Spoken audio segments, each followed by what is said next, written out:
Lost in the dark. What is up, Crypt Crow? Holy shit! Thank you so much for joining me back here tonight. Welcome back to Lost in the Dark podcast. Thank you so much for being here. We have a fucking insane show in guest feed. This honestly, me and Aaron, I don't know. This might be the best episode we've ever done. Tonight we welcome back to the crypt for the second time our good friend, Mr. Keith Wampler, lead vocalist of the Convalescence. And we get into everything. Like, I cannot believe how much time he gave us and how much ground we covered. We talk about they got a new bus. We talk about the Rituals of the Damned and the making of Monument of Misery movies that are available now on Amazon. And the movie premiere that they did back in October.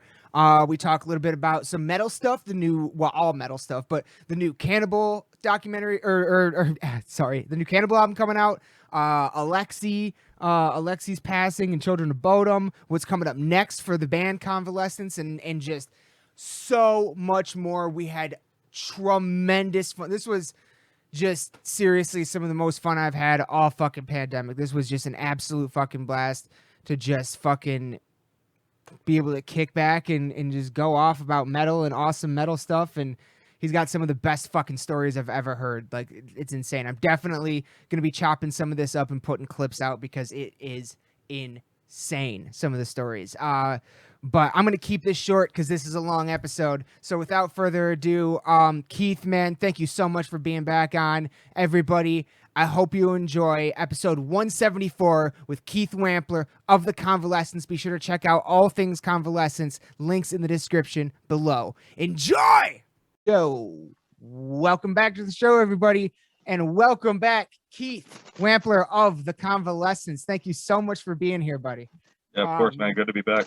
Yeah, how's the start of your year been, man?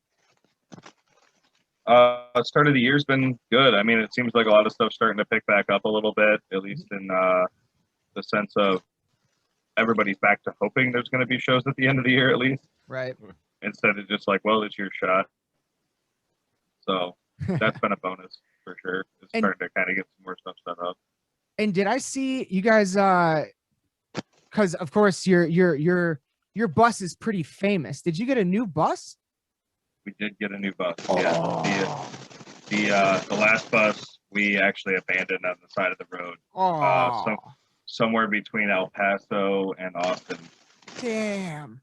We were just about a week and a half into the Monument of Misery tour in 2019, CD release tour. It was going great. We had just played Hollywood. We had just found out we were on Billboard, like all that stuff. And, you know, we had just had a great show in El Paso. It was Katie's, hometown. She grew up there. So there's a lot of people that came out to see Katie. And it was overall a great show. And we're heading to Austin, which we know is going to be another great show. And we wake up to our bus drivers, cussing like crazy. And we're pulling over to the side of the road. And I'm like, oh, I know what this means. We're screwed. Like, we've been through this one before. And, we called out. We were pretty sure we knew what it was when we got off the bus, and there was oil for about as far as you could see on the road from where we had come to. Wow. Like, yeah, this is bad. And we called the roadside guy out, and it took him like an hour to get there. We were like just nowhere. And he came out and he goes, I'm not even going to charge you. I'm just going to leave. Your engine's blown. Good luck. Oh, damn. We're like, oh, great, sweet. Wow. What are we going to do? We still have, a month and a half of tour left. We're in the middle of the desert, and we now have no transportation, no way to move our gear, like nothing. So the drummer of Rain, Skylar, he was Rain was on tour with us, and he was actually the promoter for the Austin show. Okay.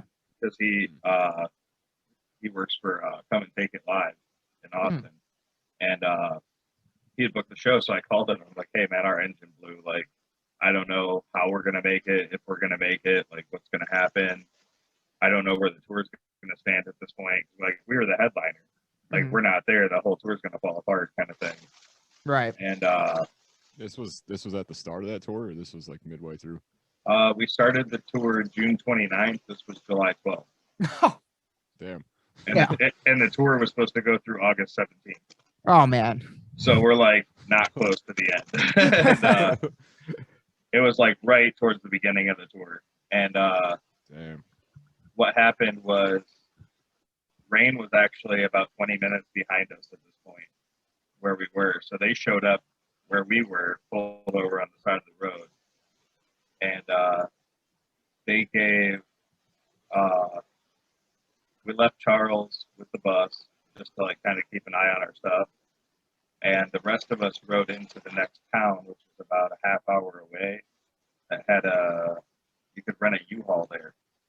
And we rented a U-Haul truck, and Katie and Ron drove the U-Haul truck back to where the bus was, picked up Charles. The three of them loaded all of the gear and all of our luggage, belongings, anything you could pull off the bus, everything into this U-Haul truck and started driving to Austin. The rest of us, because we couldn't all fit in the U-Haul, rode with Rain in their van the rest of the way to Austin.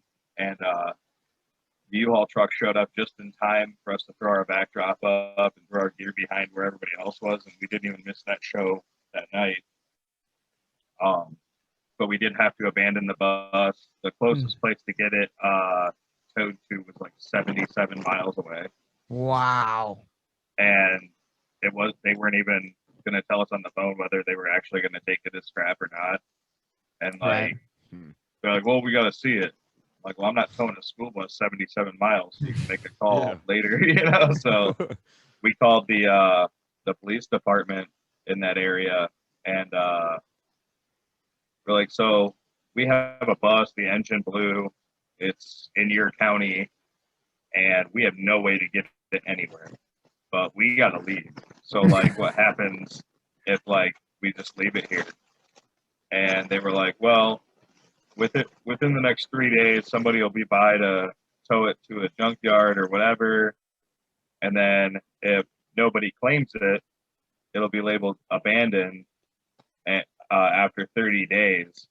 And then it'll become state property. And we were like, awesome, you got a bus, and hung up. And we took spray paint, wrote T-Con sucks down the side of it, smashed all the windows out.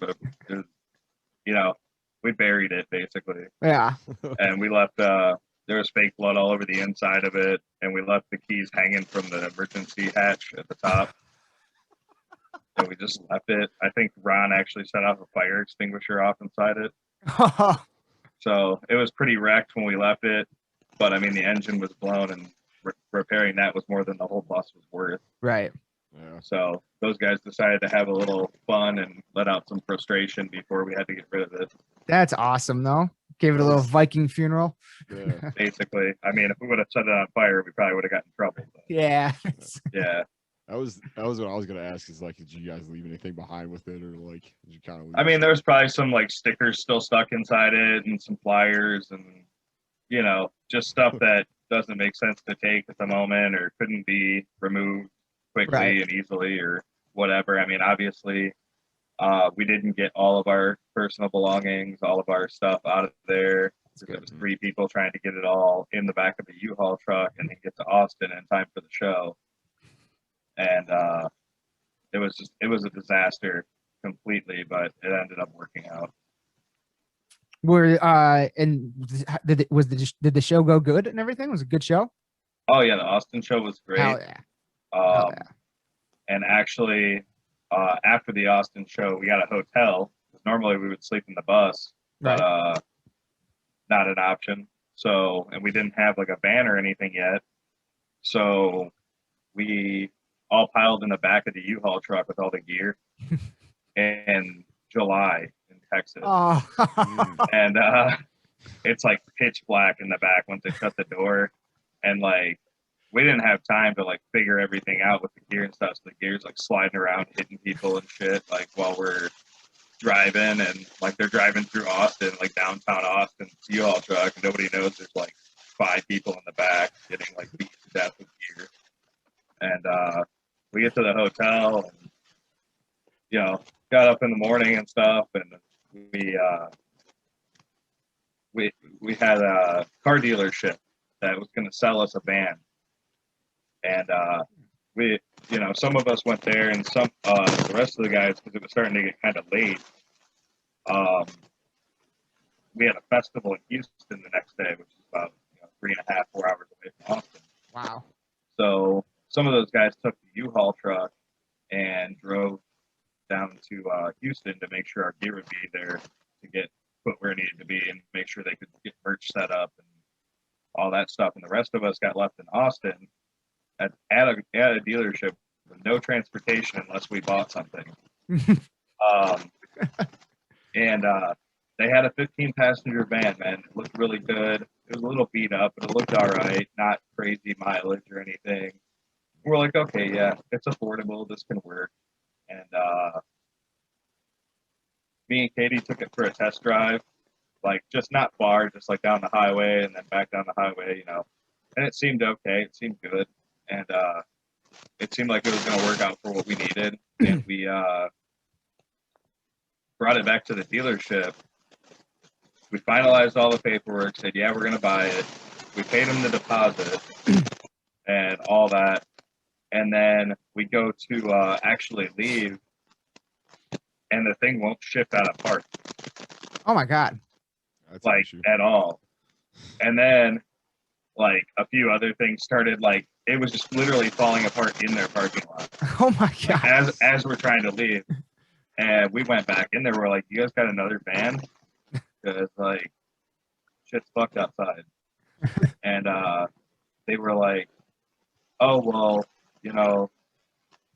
we can't sell you this van because it's got like mechanical problems.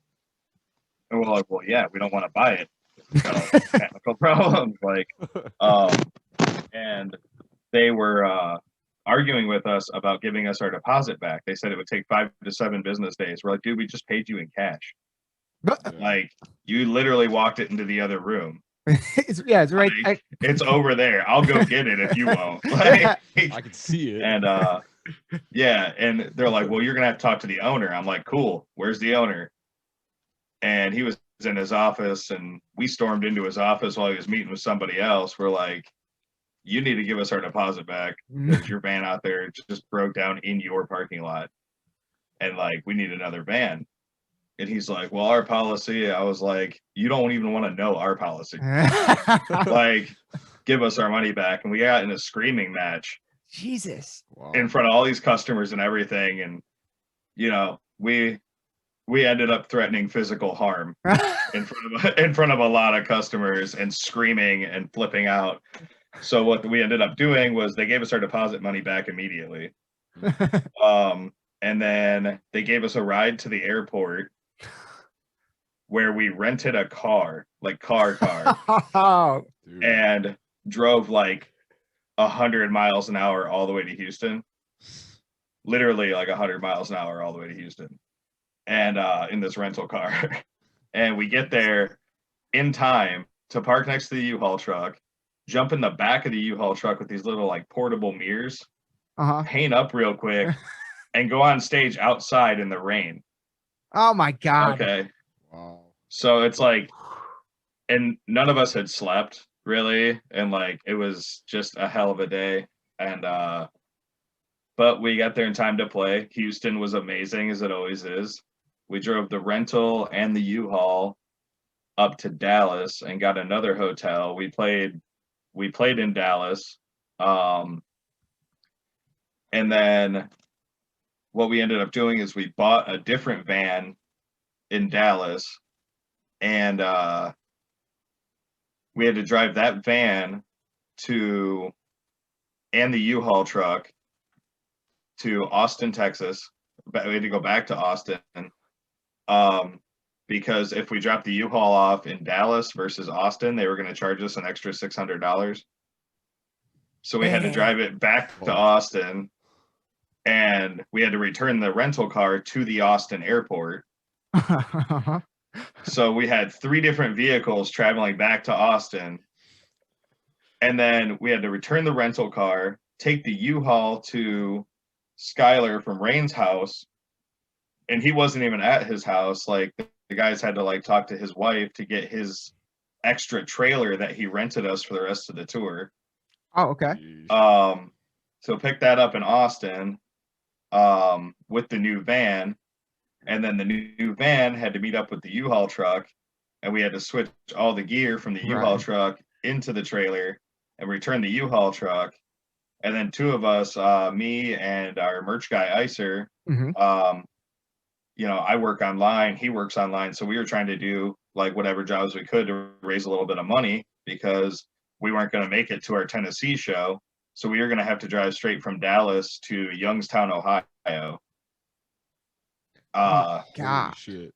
And it was right when all that flooding was happening down south Yeah. in 2019. Yeah. Okay. So we got pictures, man. We're driving in the van and there's water up to almost like the bottom of the doors. Holy Like shit. first day we got this van. Like, and we had to drive it like 22 hours straight to Ohio to meet back up with our own tour. But Damn. after the whole thing was all said and done, we only missed 1 show. Wow. So Wow. and we finished out the entire rest of the tour, Canadian dates, all that stuff. Man. Michigan Metal Fest actually was later on in that tour. Hell yeah. So Perseverance. Jesus. yeah. That is insane, man. You guys, I'm assuming you guys travel with like it's you guys, and then you guys have like a merch crew or like a couple others that you guys have like a driver. Do you guys take like shifts with it? It really depends on the tour, but Icer has been our merch guy for on and off since 2015. I've known the dude since I was probably like 14 or 15. He actually got me my first club show when I was in a band in high school. Oh, wow. In Toledo, he got us at a show opening for Mushroom Head. Oh, nice. And we've been friends since then. So, you know, 10 plus years, 10, 15 years, something like that. Yeah. That me and Icer have known each other and been friends. So he does a lot of our graphic work. He does a lot of our layout stuff. He's done stream videos for us, t-shirt designs for us. He takes photos at the shows. Most of the live video from Rituals of the Damned, he filmed on his cell phone. That was something I was going to ask about. Yeah. Yeah. So, I mean, he does a lot for us, and we take him on pretty much every tour. There was a little bit of time where he had to take a break, but I mean, pretty much constant since 2015. And we also have a driver who goes by Goggles.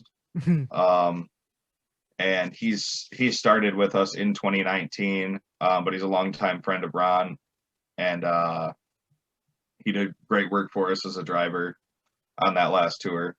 And actually, when the bus blew up, he was so upset about it on that tour that he got a tattoo of the bus, like right here on his chest, That's like epic. during that tour. So he's actually got that bus tattooed on him. That's epic. Yeah. That's like you're in. Basically. Yeah. Like, Yeah. And he even helped like renovate the new bus as well. Because I know with the old one, because I remember seeing the bus invasion YouTube that you guys did. Oh yeah. That bus invasion show. Yeah. And you guys showed off the whole inside of it and everything. And you guys had like modified a whole lot of it. Did you? Oh do yeah, that? we gutted the entire bus. And renovated it to where it would be comfortable. Everybody had their own bed. Everybody had their own places to put things and whatever for the most part. And we had all the gear situated in there and all that stuff. The new bus has yet to be on the road at all. Right. Has yet to be really showed off at all. Mhm. But we went with the slime green paint. So sick. It says Murder Machine and 666 on the hood and everything. There's skulls on the dashboard, and it's got the green slime stripe down the side, and it's got some stuff on the back. And Ron's done a lot of work on it, and the inside is much nicer than the last bus. and it'll be a lot more comfortable than the last bus as well. That's awesome. So we're all looking forward to living in this one. Yeah. When Definitely. we're allowed to. Yeah. Right. Right. Now since last time we talked, you guys have released 2 videos on documentaries, I guess, on Amazon Prime. You did the well for the making of Monument of Misery, you did a premiere down there in Ohio. How did that go, man? Sold out. It Yeah. was great. Yeah. So I kind of had the idea, like, I knew that we couldn't play a live show. Right. I knew that wasn't going to work. And it wasn't going to work safely, you know, and that was our main concern, was not necessarily the fact of doing a show, but being able to do a show safely and without anybody being like in danger more than they would be going to the grocery store or whatever. Yeah. Yes. So what we did is our initial thought was we were going to do a drive-in theater. Ooh. And we were going to actually set up in front of the screen and have a bunch of stuff playing on the screen, like horror movie type stuff. And we were going to play a live concert in front of the movie screen for everybody in their cars. Okay. Well, that idea quickly became expensive. Once you add in renting the drive-in, once you add in the promotional costs and all that stuff, and then bringing in sound and lights for a live show. And it was just kind of out of budget, and I didn't want to risk it, especially with the weather in October and everything, going, well, if it's really cold or it rains or something, people aren't going to come to this. Yeah. And I didn't want to play in front of 4 people's cars parked out in the field. You know, so and, you know, and it was just too much money to risk that. And with that setup, so I thought, well, how can we do that but make it like cheaper, not only for the fans but for us as well, and make it more of a feasible thing. How can we get away with doing this indoors somehow, you know? And I like the idea of it being a concert, and I like the idea of it being like involving a movie screen, whatever. So we had already put that documentary out, and it was already out on Amazon. So I contacted the Maumee Indoor Theater, which was a theater in my hometown. It's in a suburb of Toledo. And I grew up in Maumee. And we used to go to that theater for literally like school field trips. And like stuff like that. It's an old, like, historic theater. They renovated it when I was a kid.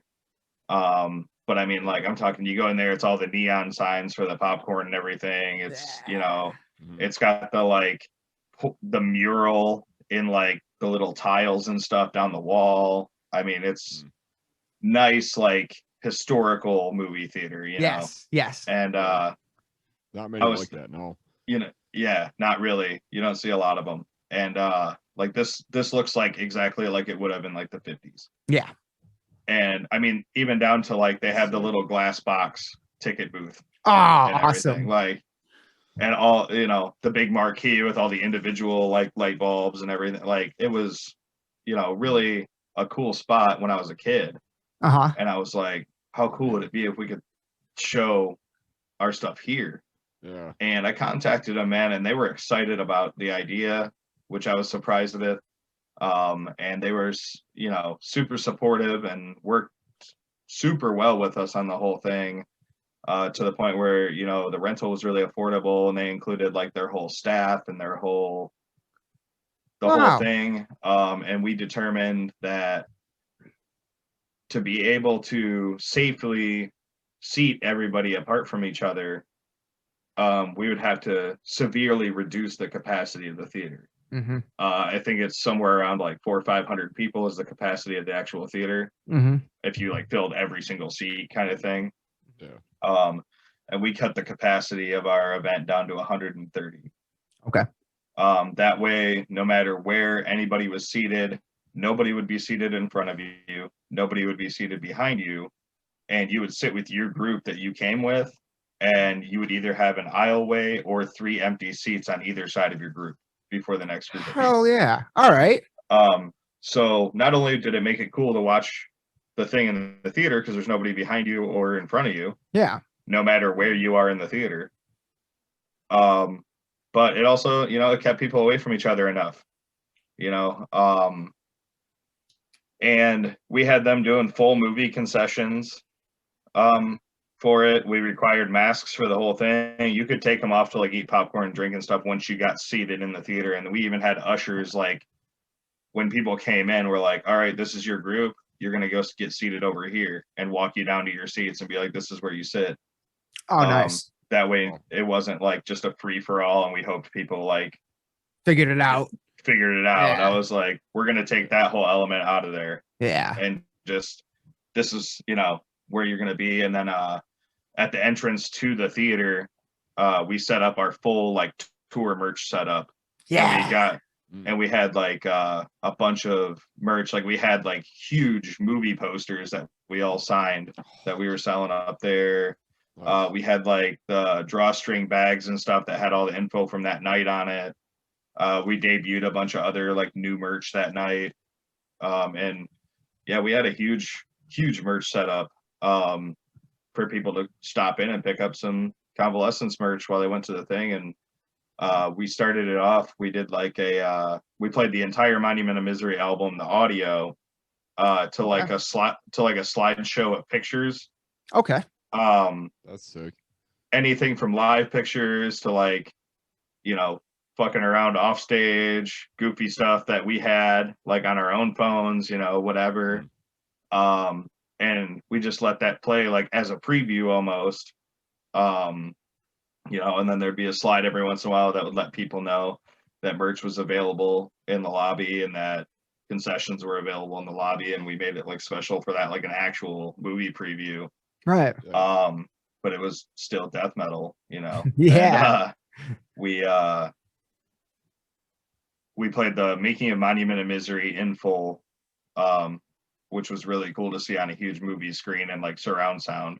Oh man. Because I mean they cranked it up for us. Oh. Like it was awesome. They gave us pretty free reign on how loud we could make it, and that's all awesome. that. And then after the making of played, we played the music videos for One of the Dead, The House of Suffering, and The Pit on the big movie screen. And then it showed the entire Rituals of the Damned concert after that. Oh, So, really? Yeah, so the entire thing, and that's where we debuted Rituals of the Damned, was at that. It was something that nobody had seen prior. Oh, wow. I didn't realize that. Well, we actually put it together for that. And then later decided, wow, that first Amazon thing went really well. I wonder if they'll take a live concert, basically. And we sent it to them. And at first they denied it, and we had to make a couple little adjustments. But then they picked it up, and it was, it just came out the other week. So, but yeah, I have watched it 3 times. I can't get enough of it. It's besides like, well, no, include like it's right up there with like the we had a few good live streams this year with the Lamb of God one, the Yule Them All with Dahlia. Yule Them All was awesome. So I watched sick. that. So sick. We had a few good ones, but like in a year of no concerts, things like watching, people's cell phone footage on YouTube and stuff like that has been getting me through. And this is this is one of the things that was like closest I've felt to being at a concert in a while. So it was so fucking, and some of the shows in the documentary I was at. So it was like, holy shit. Yeah. We wanted to try to get as many from like as many different places as we could, but at the same time, we only had like footage of certain songs from, it's like, okay, we want to put the Pit in the set list. Do we have what's the best quality video we have of it? And it's like, oh, is it in the Pike Room, or is it in Texas, or is it in California?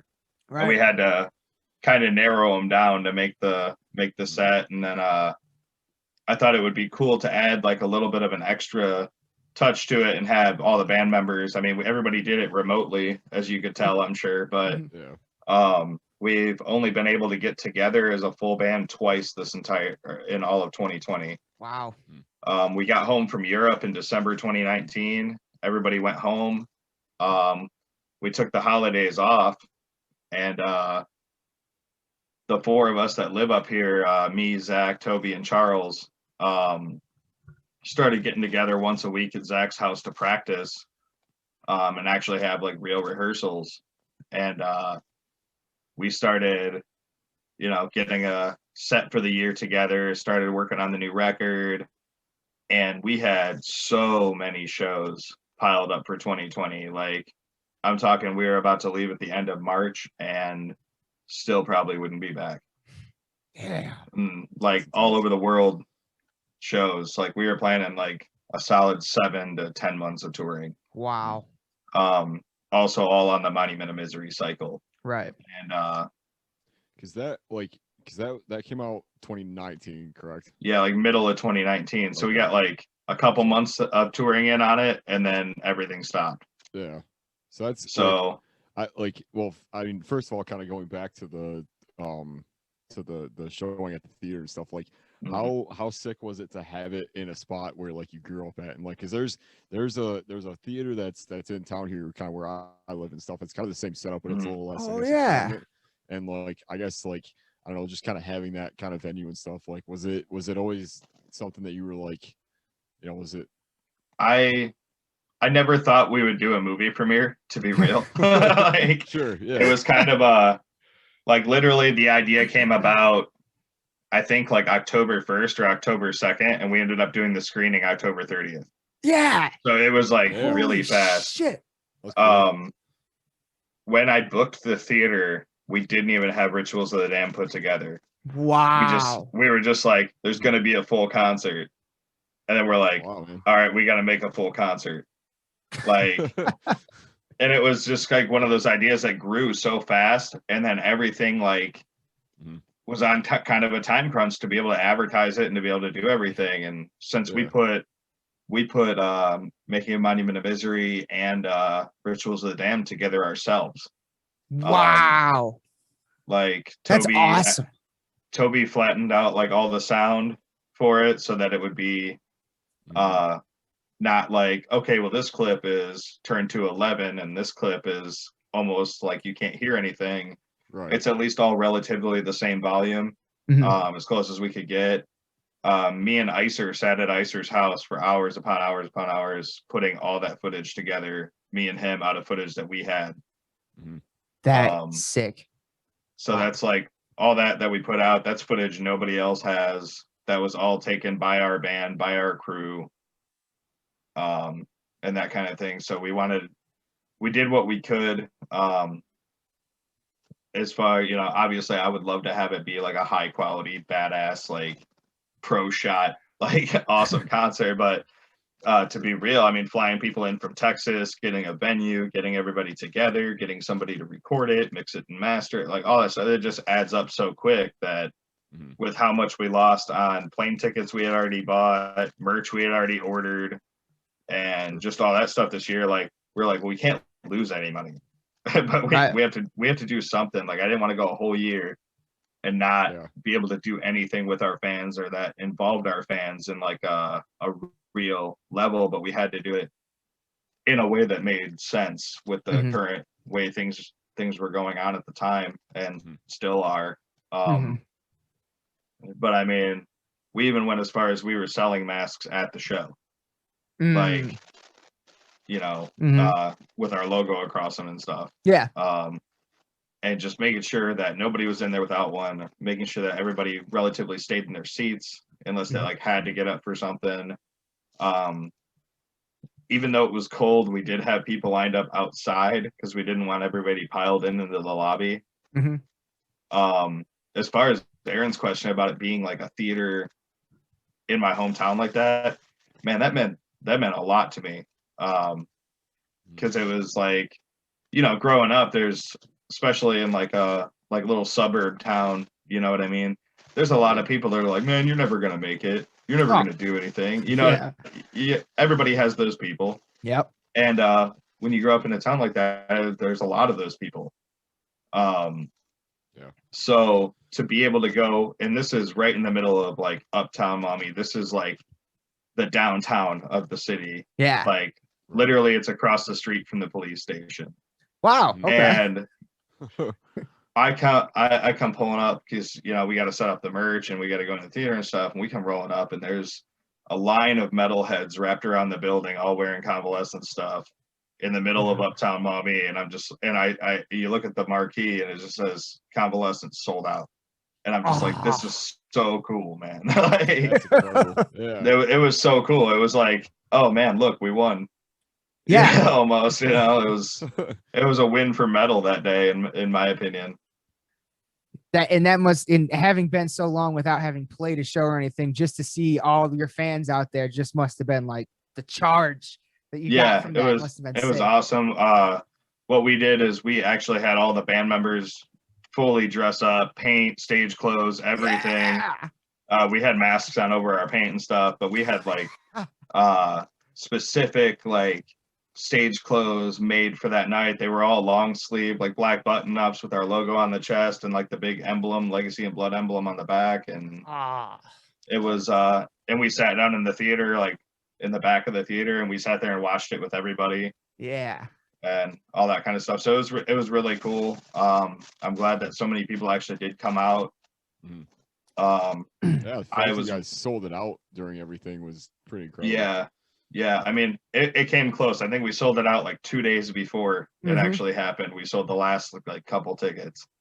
And not all 130 people showed up. There was a few people that couldn't make it. There's a few people that were like, hey, I'm not feeling well, I'm not going to come. And I'm like, thank you. You know? Yeah. Thank you. Yeah, that's awesome. So I mean, but I would say that we still had over 100 people total. So I mean, it was spread out through the theater. It was a really awesome experience. And at the end of the night, they had that a Legacy and Blood logo, like the emblem, up on the movie screen, and we all went up there and took a band picture in front of the movie screen. Hell like yeah! on the stage and stuff. So it was cool. I would definitely like to do it again when it's not a pandemic. Mm-hmm. And sell that all 500 tickets. Yeah, that would be great, man. But it was just something that, you know, it kind of popped into our heads, you know, because we're like, oh yeah, the drive-in theater's cool, and then we're like, wait, movie theaters are open in Ohio. How are they doing it? And like they told us their guidelines, and I was with it. I was like, yeah, man, that's gonna work. Like, here's what I want to add, and here's the way we want to do it. And they're like, well, that's really cool, you know. And it was just kind of teamwork from there with the theater. That's great that they were so cool and accommodating and everything. That's must have been a great experience to work with them. Yeah, and the fact that we got to do it on Devil's Night was even like a little bit cooler. Oh yeah. We thought about doing it on Halloween, but Ron had to be, I think, back for a wedding or something. But we still got to do Devil's Night though, and that was cool. That's awesome. That's a little more fitting for you guys, I feel like. Yeah, a little bit. Was like did doing that kind of change a little bit of like your perception or like your opinion as far as like getting back and doing shows, or is it still kind of like, I guess, where are you going with that? Right now, like I wouldn't do a show right now. I wouldn't do a show for the next couple months. I think with the way vaccines are being rolled out, I think with promoters I've talked to about their state guidelines around different places, I think that you know, with a lot of people in the music community stepping up and saying, you know, put on a mask, like, you know, maybe we don't mosh right away, maybe we don't sell out the place right away, we cap it off, you know, that kind of stuff. Like, I think that shows, you know, can happen safely in the coming months. Like and that's my personal opinion. You know, I'm not a scientist, I'm not a, you know, healthcare worker or anything like that, but we do have a lot booked this year. Not a ton, nowhere close to what we normally would have booked. Right. But we do have several outdoor festivals booked for this year around the country and stuff. And you know, we're not going to be doing meet and greets, unfortunately. But you know, it's just a safety thing for us. We're not going to be having people up on the bus. We're not going to be, you know, we're not going to be around as much as we normally are.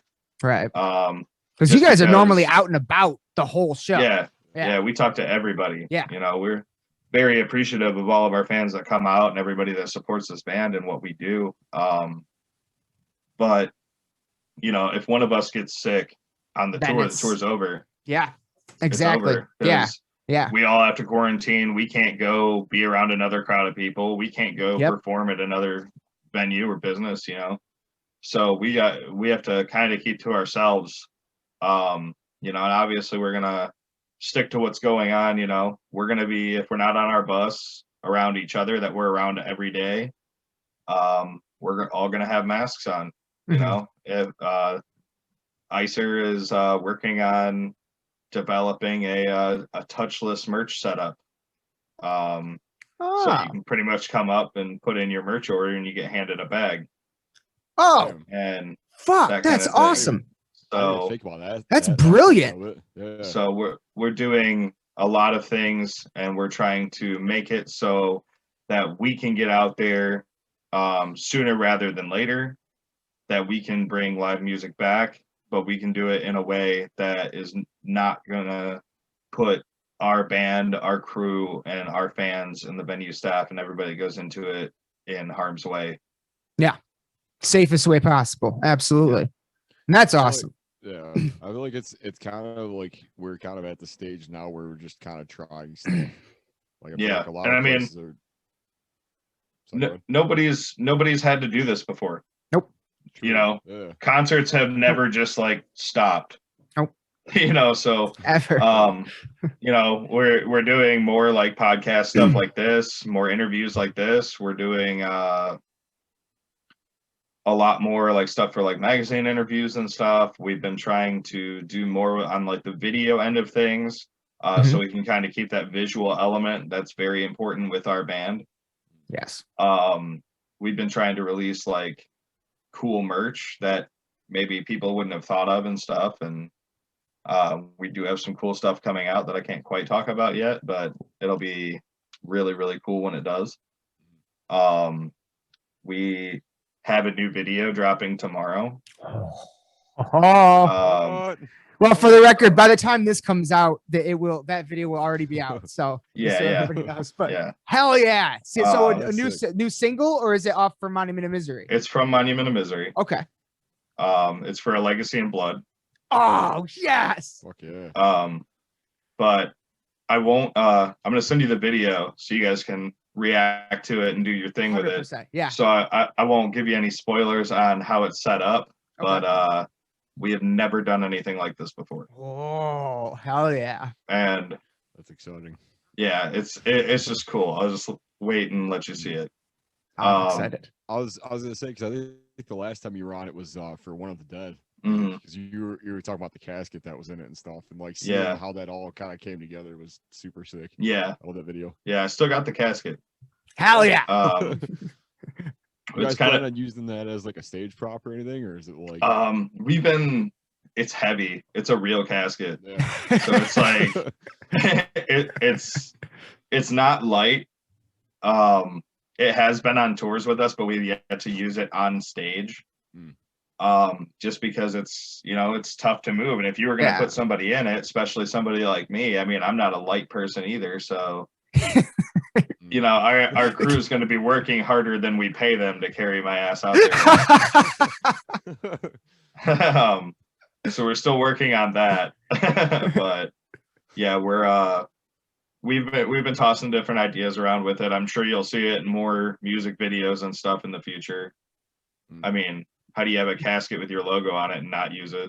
Yeah. For everything. Yeah. Right. Right now it's in storage, but it's it'll be back. I was gonna ask you guys who did that logo for the, I think it was that. I've seen it on a couple of merch designs too. The like emblem with the skull and everything. Yeah. That was his name's Darren Baldwin.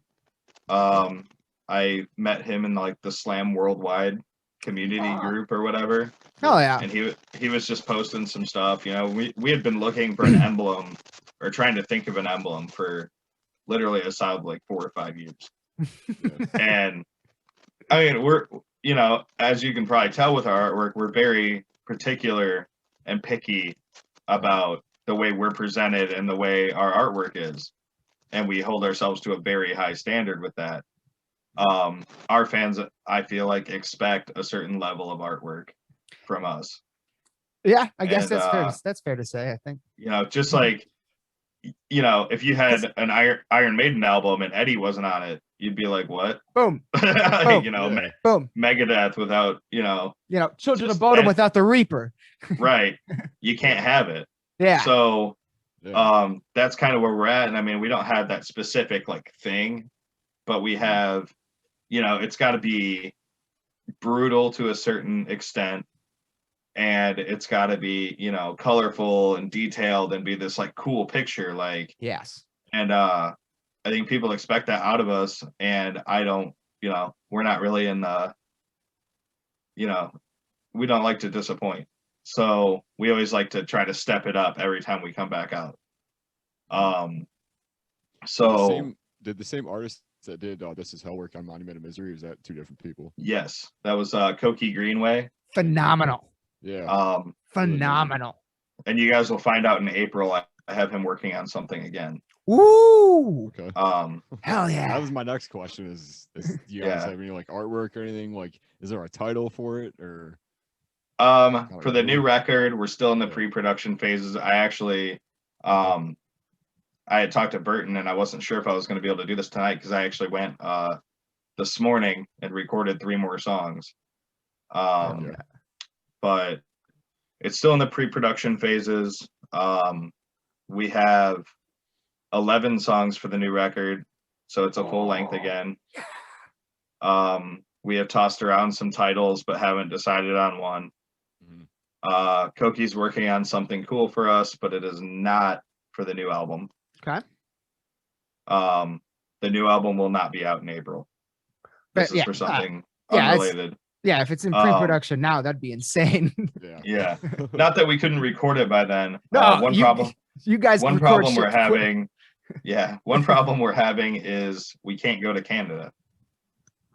So you want to record it at the same place you recorded Monument? We would like to. Okay. We would like to. The grid? Yeah, the grid. It's with Chris Donaldson from Cryptopsy. Yep. Producing it, and he's a great friend of ours. And he did not record the previous albums, but Poison Words, Coming Undone, and This Is Hell, he mixed and mastered. Oh wow, cool. And he just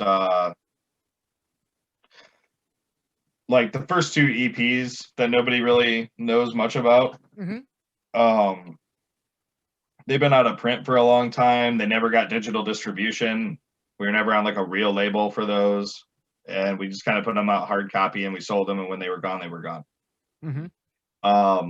As far as like the Process was our first album that was like an album that got a real release and all that stuff. And we had worked with John Burke at Vibe Studios in Ohio. And I don't know if you remember the band Forever in Terror.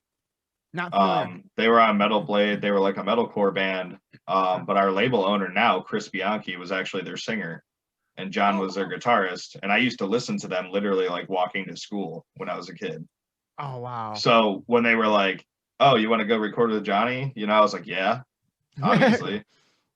These guys were on Metal Blade when I was like a freshman. Yeah. Crazy, so full circle kind of moment.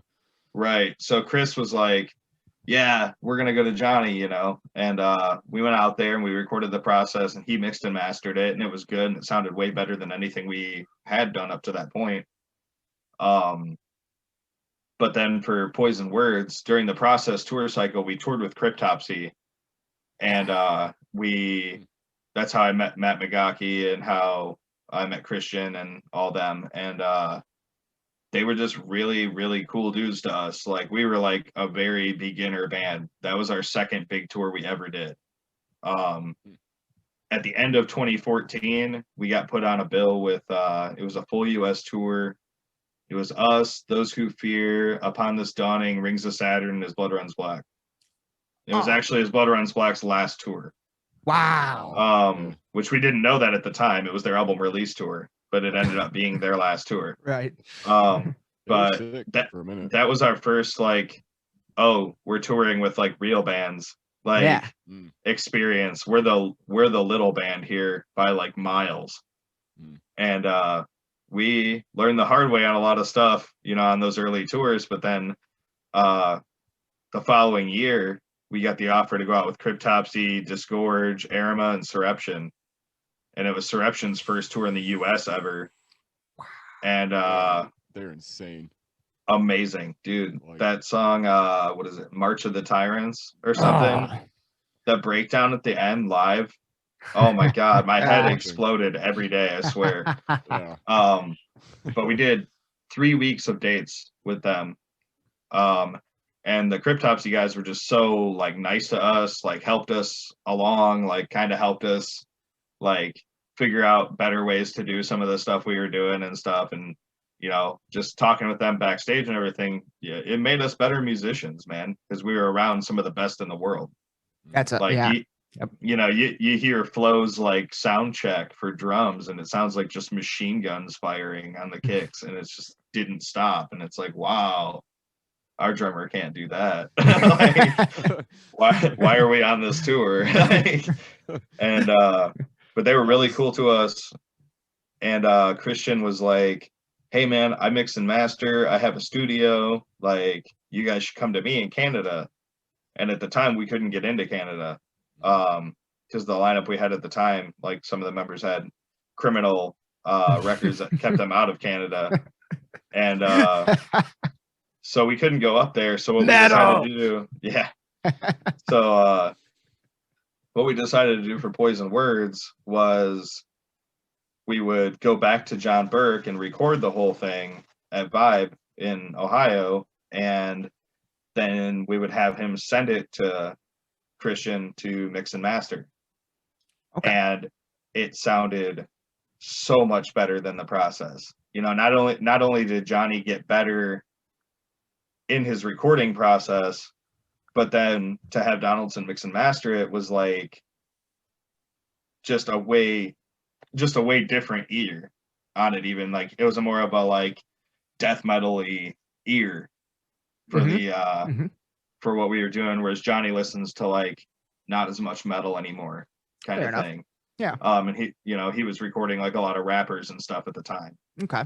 So he had some really interesting ideas, which honestly really helped us form our sound, because Johnny was very experimental and really wanted to try like different weird stuff that we weren't really comfortable with or that we wouldn't have really thought of. And it kind of helped take this band to the next level for sure. So John Burke had a huge impact on us as a band. And then Donaldson, just made it sound better. And when we did This Is Hell, we were like, well, if it's not broke, don't fix it. Went back to John Burke again, recorded it with him, sent it up to Donaldson. That one was even better. And we had changed the lineup, and we had some like better musicians in the band at the time and wrote better songs. And then we actually did the same thing for Coming Undone, but we didn't record that in Ohio. We still recorded it with John Burke. We recorded it down in Nashville. He had moved, and we played Guelph Death Fest. We were finishing up a headlining tour that we were doing with Forces and Alika with us. Nice. Actually, the first 2 times Alika went to Canada, we took them up there with us. And they're great dudes. I hope we get to tour with them again sometime soon. They're doing really great. How do you spell it? Is it Alika? It's Alukah. Okay. Oh. Yeah. I thought definitely check that them name out. Sounded familiar. Yeah, My bad. I thought that was pronounced Aluka. My bad. Man, you know how many different ways I've heard that. I've heard that. But that was a great tour, and so we were finishing that up, and that tour ended actually in New Haven, Indiana, near Fort Wayne. Yeah. And then we had like 3 days off until we had to be in New Orleans to meet up with the tour we did with Discarnate, Lorna Shore, and the Faceless. Yeah. And head out west. So we had been dropped by Unique Leader Mm-hmm. and didn't have a label, but we also didn't have a new album ready because This Is Hell had only been out for 6 months. Okay. If Yeah. that. You know, it came out in September and we were no longer on the label as of like April. So Right. it was like, okay, that was quick. And Chris had started up Legend Recordings and signed his initial deal with Universal Music Group and In Grooves and everything for distribution, everything. And he goes, "Hey man, if we can't find, you know, or if we don't get a big label offer, I'll just sign you guys. Like we've been working together since 2013. I believe in this band. I'll just sign you guys, Oh yeah. and we'll put it out on my label, and we'll do what we want, you know, that kind of thing." And I was like, "Okay, cool, that sounds good." So we shortly after we signed to Legend for a new album, but they knew it was going to be a while before we had a new album. We were in the middle of a tour cycle for our last one. And we were in a position that, you know, we needed like some help, like some financial help with some stuff, and we needed a little help pushing it, you know, and we were out on the road and everything. And he goes, "Well, if we drop some kind of single or something, you know, the label will release it and we can announce the label signing and we can start like pushing it." Ah, okay. And I'm like, "Okay, cool. Like, what can we do? We don't have like a new song." And we had all been talking, like throwing around the idea of doing a cover for a while. And it wasn't, you know, everybody had different ideas we had been throwing around for the cover. And then we landed on, you know, the Scum video. There's a million comments on there. They're like, "Oh, deathcore corn," because we all had like dreads and played 7 strings and all that, you know. Like I think one on there says like, "Oh, look, Korn got lost at Hot Topic" or something like that. Like there was like there's about like if you read the comments on Scum, dude, they're hilarious. Like people, a lot of people hated us on the Unique Leader channel. Like, but I mean, they have a very like tech deathy fan base overall, Right. and Sure. we don't. Right. So, right. Yeah. when they see a bunch of pretty dudes fickle. playing, when they see a band that gets signed to Unique Leader and it's a bunch of dudes in makeup playing breakdowns, they got pissed. Yeah. So, which I think was a big contributor to us not being on that label long. Fair.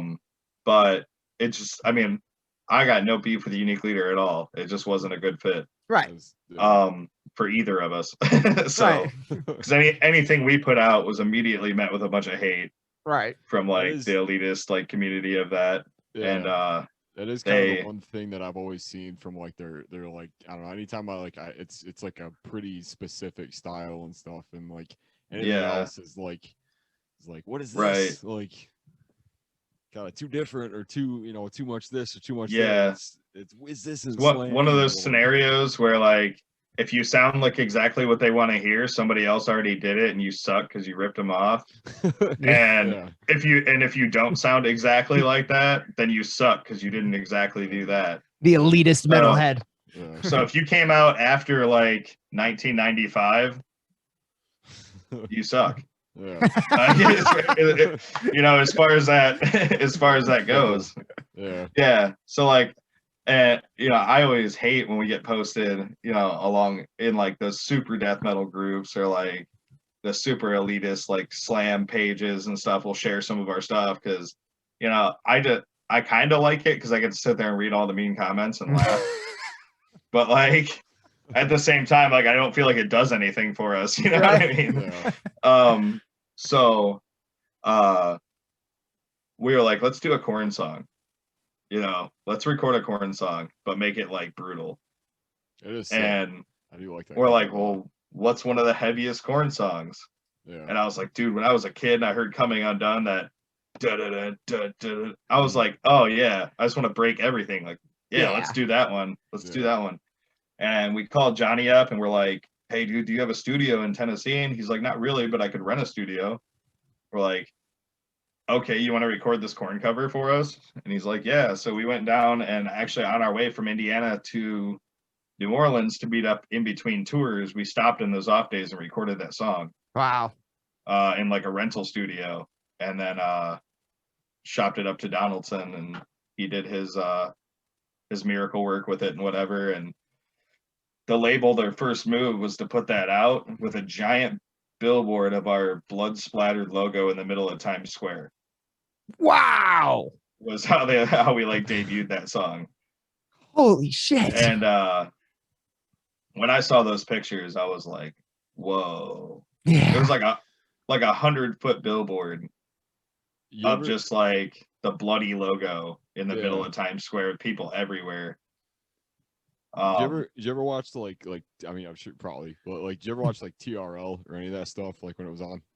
I used to, yeah, just every once in a while. Yeah. So like I always, and that was always like downtown. Like every so often, like I'd always look off in like the background and see like all the billboards and stuff. And like there was a certain point where like I'd be like, man, like how sick would it be to just have something like just displayed just for anybody that was seeing it and stuff. And, right. Like, I could imagine that was like just to see how that like just I was mind blown. Logo. Yeah.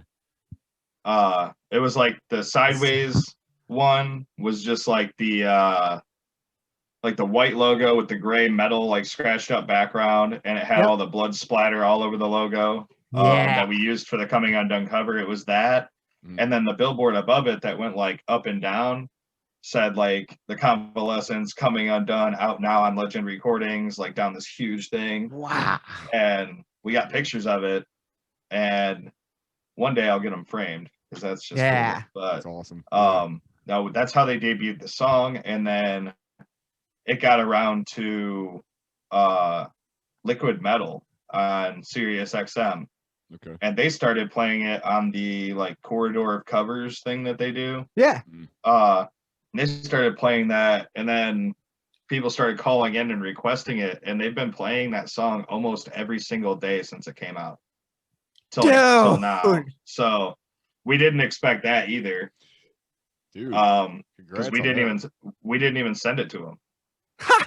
Like they just started playing it. Like that's crazy. Like, yeah, they haven't. You know, I haven't been able to like get a hold of them with any of our other music, but they'll play that Korn cover we did. So I mean, that was really cool to start getting. All of a sudden, one day I just got pictures from people all over the country of like their car stereo. And it was like the Convalescence, Coming Undone. And I'm like, no way. Oh man. That was another just huge surprise to us that we didn't expect. What a what a great first reaction when you switch labels, like off the bat, like holy shit. And we had prepared it to play on this headline tour that we did for Halloween in 2018. It was us headlining with My Own Will, and A Feasting Beast was with us.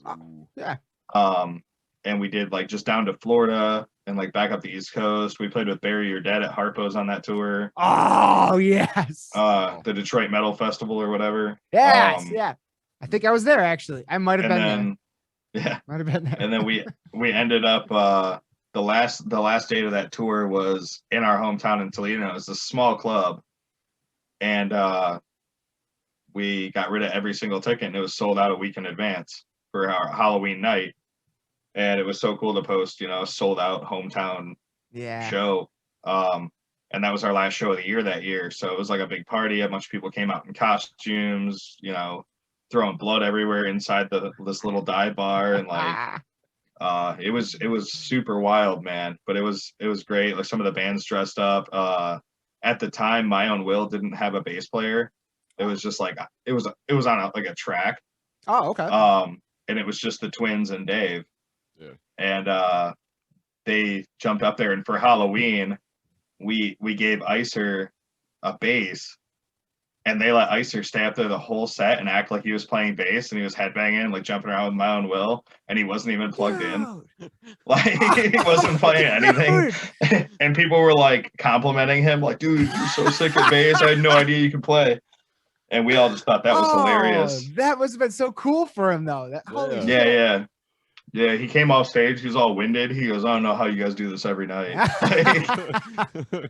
But no, it was a great show, and it was a lot of fun. A lot of friends came out and everything, and that's how we ended that year. And we immediately the following winter is when we went up to Canada to record Making of, and well, Record Monument of Misery. Making of was Right. recorded there too, but Right. we didn't do nothing with that because we were behind because all the touring we did. Right. And when we did Monument, while we were recording Monument, I got a call from the promoter at the Crowfoot, Okay. and he goes, "Hey, are you guys going to be back in the country March 7th?"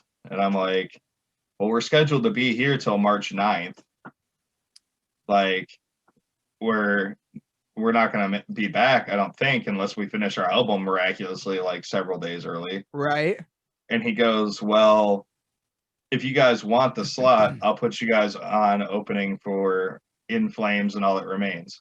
Oh. And you guys will play right before All That Remains on the main stage."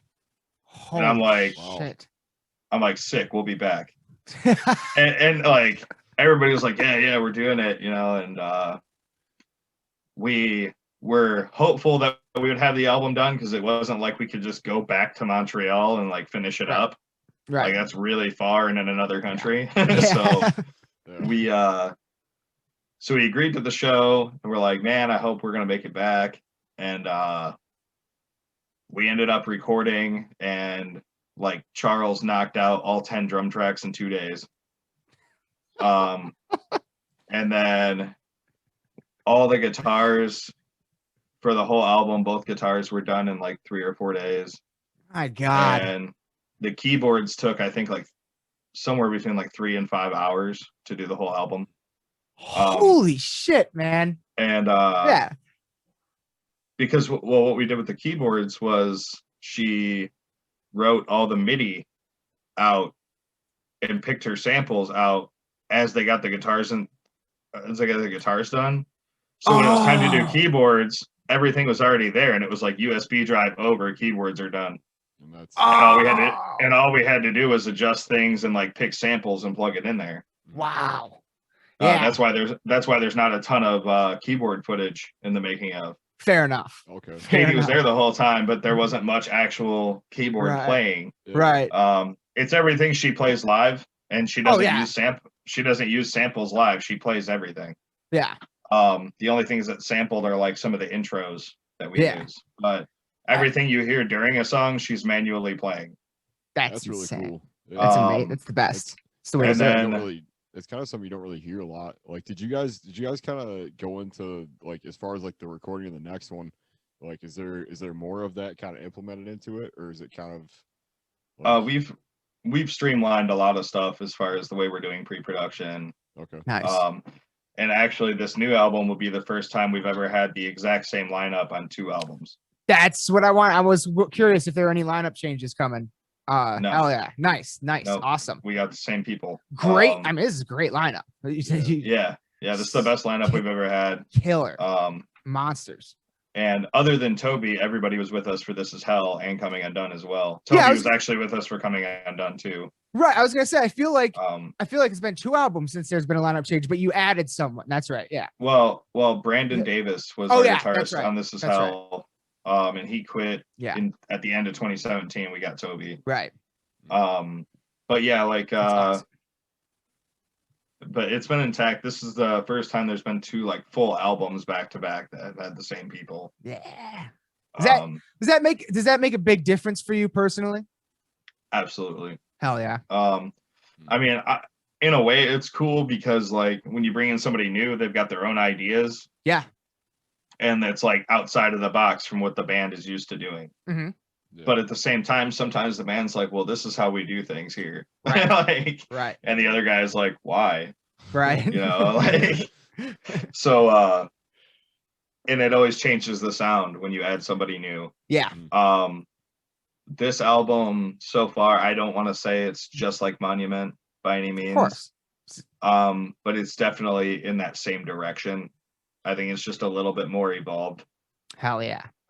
So I think it's going to be in the same genre, whatever you would classify Monument as, but just like better. Hell yeah. I already like the songs better, and they're not even done. God damn. That's so I'm not that Monument's not a good album, because I really do like that album. It's great. But this one I think is gonna hopefully get a little bigger than that one did. I mean, and that's, and before we ever met or anything, when I just like first, you know, started seeing you guys on the circuits and at Michigan Metal Fest and everything, and picking up your CDs, I like, that was right around the time when we started this podcast and I started doing like the album stuff. And I talked about This Is Hell, and then I talked about Monument of Misery, and I even said on there, I was like, the lead, like, not This Is Hell is an amazing album, but it's insane to me how much bigger and just more insane that Monument of Misery, like, each time something gets, you guys release something, it's just another level. Like, yeah, that's we're really just trying how to it feels. build. I mean, we're trying to build on it, and we try to do that with everything from the artwork to the lyrics, to the music, to the stage show, just all the way across the board. I mean, like all the lights that you saw in like the One of the Dead video, we bought all those lights for our stage show this year. Oh, awesome, dude. The geysers, those are ours. All the new stuff, all the new bones, all that stuff is all being incorporated into the stage show now.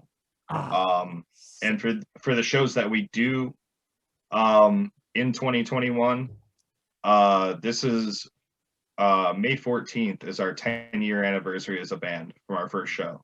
Congrats, man. Hell yeah. So when we come out live in 2021, we will be playing songs from The Process, Poison Words, This Is Hell, and Monument of Misery. Dude. So we'll have a mashed up set list. We're going to be playing some songs that we've never played with this lineup. Right. We're going to be playing some songs that even the people that wrote them haven't touched in 5 years. Right. So it's relearn it. Yeah. No, literally, like, some of the songs were like, all right, everybody learn this one.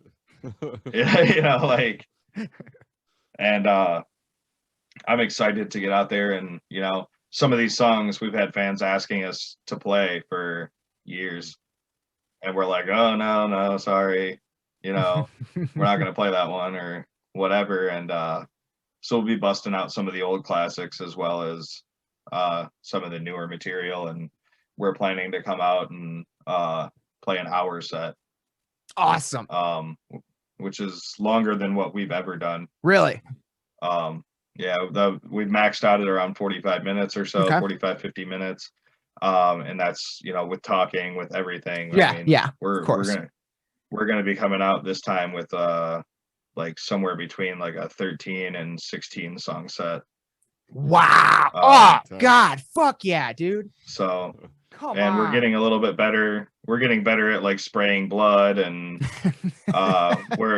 we've been working behind the scenes, building a lot of props, adding lights, getting the new bus together. We've started putting together a DVD for our 10-year anniversary. That we're hoping will come out at the end of 2021. Okay. It's just 10 years is a lot of footage and a lot of interviews to put together. Yep. Because we're gonna go back and we're gonna talk to ex-band members.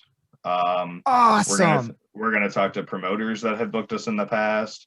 We're gonna talk to fans that have been supporting the band, and like, you know, why do you like this band? Why do you follow this band, kind of thing. And include them in the DVD. Dude. There's gonna be live footage from everywhere back to 2011 till now. We're including a lot. There's some like stuff that like the news covered us on, some stuff that like we have the footage of. Hell yeah. And just some behind the scenes stuff like on the bus, you know, loading in, like that kind of stuff. And it's probably going to be like a 2 to 3 hour long full DVD, and we're going to release physical copies. Yes. Of the DVD later in 2021. Is there any thoughts about maybe giving the Rituals of the Damned or Making of Monument of Misery a physical release? We have kind of tossed around the idea of putting it out as like a 2-disc. Yeah. And putting it out as like Rituals of the Damned on one disc and Making a Monument of Misery on the other one. And we just haven't got as far as to put that in any kind of production or anything yet. It's still pretty new. Fair enough. But you know, obviously the more demand we see for it, the easier it's going to be to put that out. Yeah. Well, Um, I am a huge hard copy collector, so I would Same here. I would Same here. devour that. Hell yeah. Yeah, same here. But we will have some cool stuff coming out. That's not just a traditional CD. Soon. Hell yeah. And we are acquiring some hard copies of some of the older albums. Ooh. Reissue type stuff.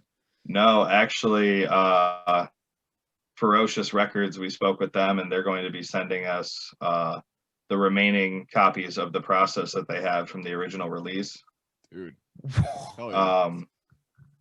So we've been toying around with reprinting Poison Words for the first time since 2017. We have copies of This Is Hell and Monument now. The EPs, we do not plan to reprint. Fair if enough. you have one, you have one. If you don't, well, I'm sorry. And people have tried to get us to release it digitally and release the stuff like that. And I guess my only thing is that stuff was like home recorded, and like it sounds pretty rough, and it doesn't really sound like the band now. Right. It was like before we even had keyboards or anything. So I mean, like it's on YouTube. You can find it. Yeah. But like, I don't want to like release it digitally and like put that much behind it and have maybe new fans discover that first and be like, these guys suck. You know, like, so I get that. That's fair. Yeah.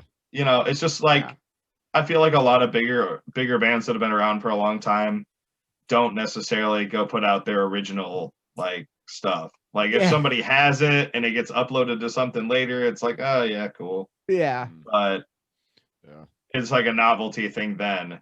And like the fans get it like, oh man, they were like 16 in the garage here. Right. You know, I don't think we're at that level to where we need to be dumping out basement tapes kind of thing. So, well, hey, maybe in another like 10 or so years, man. Yeah, maybe in 10 years. Maybe in 10 years we'll dig those out. But that'd be awesome. I mean, even myself, I think I only have one copy of each. Wow. Okay. Like That was my copy, and they're gone. Yeah. I was gonna ask if anybody that actually like that was like a part of that had any physical copies of that, or if it was just kind of. Oh man, I honestly don't know because I don't talk to most of them. I would imagine not, because I feel like they'd be on eBay already. Right. But I have found a bunch of our merch on eBay, which always kind of makes me laugh. But there's like people on there like selling like our original shirts that just had our logo in red on it, and that was it. Like not even the logo that like you see now, like the logo I fucking like drew like way back. Like I drew the original logo. Have you checked Discogs for any of the EPs? Oh, honestly, dude, like if you Google us, like Discogs is one of the first things that comes up. So there's probably like a bunch of stuff on there. I've never actually like opened it up and looked to see what was on there.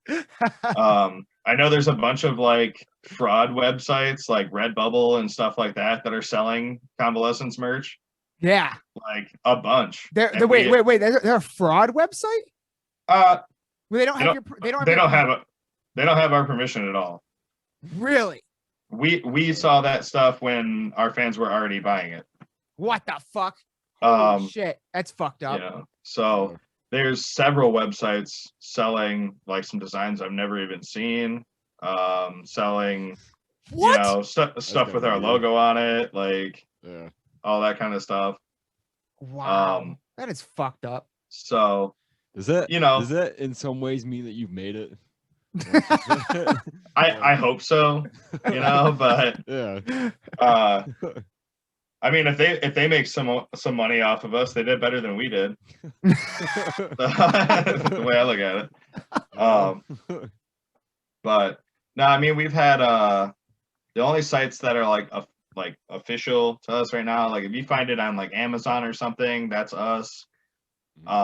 Big Cartel. Yep. Big Cartel is me personally. That is stuff that I have at my house. Yeah. I go to the post office once or twice a week, every week, to ship out orders personally. Phenomenal. So, awesome. Big Cartel is literally us. Hell yeah. all the stuff in Big Hotel is all the stuff we had ordered for tours this year that showed up, and then everything got canceled. Mm-hmm. So that's just stuff we're trying to get rid of to recoup. The stuff through Legend Shop, that's legit. That's our label. Yep. The stuff through All Over Brutality is officially licensed through us, all the all over print stuff. Oh, nice. They do really good work. They've got all over print stuff for Monument of Misery. Mm-hmm. And I mean, they got hoodies, shirts, bed sets, like all the stuff. And I've seen like a lot of it. And it's top quality stuff. I mean, it's reasonably priced for what it is. Yeah. But I will say it does take a while to get to you. They print overseas. Okay. And isn't it like brutality? And isn't it print on like demand? Like you order it and then it's printed? Yeah. Yeah. They print it on demand and ship it to you. We also have through Nightmare Wear, we have our own line of shoes. Yeah. I knew that. Yeah, they come in like the Monument of Misery box, and they have our logo on them and that whole deal. Yeah, fucking didn't a Curse Creator too? Didn't they do that with them? Yeah. Yeah, that's sick. They had some as well. They had like skater shoes. Ours looked more like Converse kind of thing. Yeah. But I actually have a pair. They came out awesome. They were probably the most comfortable shoes I've ever worn, and the only time I ever wore them was to the movie premiere. Nice. That's fitting. And otherwise, they've never come out of the box. Oh yeah. Other than like when my friends come over, and I'm like, dude, you're not gonna believe this. Check this out. But that's about it. Because we got so much stuff with our name on it, and so much stuff over the years that have just like collected around my house. Right. That like, or that I have hung up or somewhere, that when people come over that I haven't seen in a while, I'm like, dude, check this out. It's like show and tell time. Right. Especially with no shows. Like I feel bad for any of my friends that come over. Yo, what have you been up to? Oh, dude, check this out. Yeah. Because, I mean, at the end of the day, I'm just a huge metal nerd. All I do is think about metal, listen to metal, watch videos, watch documentaries, book tours, manage bands, promote metal, write music, whatever. So that's my all day, every day. Yep. It's how I make a living. It's how I get through the day. It's, what I do for recreation. Everything is metal. And, it's a lot of work sometimes, but I find it hard to start a conversation that's not about metal. Yeah. at this point, Yeah. Same. So Same. I just kind of chill in my house until it's time for shows again. Yeah, exactly. Thank God. If it weren't for this podcast, I don't know, my head would have already exploded. Like I can't. Yeah. I've been trying to send you guys some more stuff, some more bands and stuff like that. That is something I wanted to mention is I can never thank you enough for hooking us up with the bands through Legend that you did. Interpreter, Casket Robbery, Reflections of Flesh, War, and I know there's another one I'm forgetting right now. Shit. I know there's another one I'm forgetting right now, but Bravura. Yes. Man. Yeah. All of them not just amazing. Like all of them are relatively new bands. All of them mind-blowingly amazing for how long they've been around, and all of them awesome fucking people to talk to, dude. Just really genuine, absolutely. Really great. You got a great roster going, man. It's so good. Thanks, man. Really try. Honestly, I like working with bands that I think are good. First off, I mean, and second, if they suck as people and I can't get along with them, like our working relationship's not going to go well. Right. We're not going to work together very long. And I always try my best to, be as professional as possible and to take care of the bands to the best of my ability. But sometimes it just doesn't work. Sure. Most of the time it does, but sometimes like personalities just don't work. Yeah. But right now I'm working with Circa Arcana. They're from El Paso. They used to be called Eye of the Bermuda. Okay. But they did a rebranding and a name change recently. So they'll have some new music coming out soon. Awesome. Did they put out anything under that name, or was it? They put out a song called Esoteric. It's on Spotify, but they do have a video coming out for it soon. I think they dropped a teaser for it recently. Nice. I'm still working with Casket Robbery. So good. So Really good. sick. Yeah, they also have a new album coming soon, Oh, I can't wait for that. and Can't wait. I can vouch that it is fucking awesome. Yes. Like, if you liked like From Hell and Pockets Lined with Love. Flowers and all that stuff, like this blows it away. It's so good. Yes. I picked up the Ascension a bit ago, and that's like I think Yeah. that's got most of those songs on it. That's really sick. Amazing. Yeah, well, they have a whole full album ready to go. Yes. Yes. And some really cool tours and stuff lined up for them that haven't been announced yet. War just put out Prisoners, their debut not that long ago. It's a great record. Insane, dude. Yeah. One of my favorite albums of last year. The Offspring cover Oh was my God. great.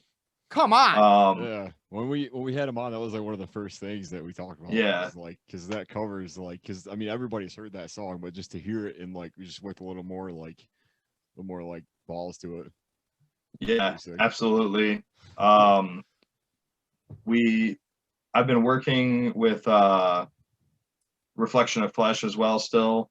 Yep. Really And cool. their new album comes out on Valentine's Day. Yeah. I Yeah. believe. Yep.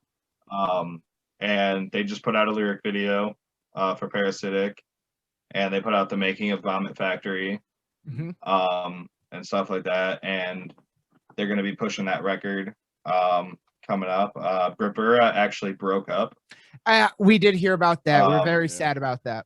but they did release that one last video that we had Yeah. kind of waiting, which was cool to see them still put that out. And I don't currently work with Interpreter just because they're not on the roster currently, but I plan to work with them again in the future. Nice. It was like one of those like they're going to do their own thing till touring comes back Fair kind of enough. deals. That's so, fair. Yeah. And same with them, same with Of Serpents. Me and those guys are still cool and everything. And I think they were working on something new last I heard as well. But I'm sure we'll all be working together again once touring picks back up a little bit. Yeah. It's just hard to maintain a booking agent when you aren't playing any shows. Yeah. Yeah. Absolutely. So I fully get it, fully understand. And I've been trying to work with the bands. I'm more of a PR level this past year. Fair. Yeah. Trying to get everybody's social media numbers up, trying to get some new videos out, trying to get them to be a little more creative with like different content and stuff like that. So we've been working real hard with that with a lot of bands. I mean, and you guys are just fucking killing it, man. Like, yeah, everybody we talked to from your roster was nothing but wonderful. Yeah. Like, it was so phenomenal. That's awesome. Yeah. Blood of Angels actually is on my roster. They just they dropped a new album called Failure of Faith recently.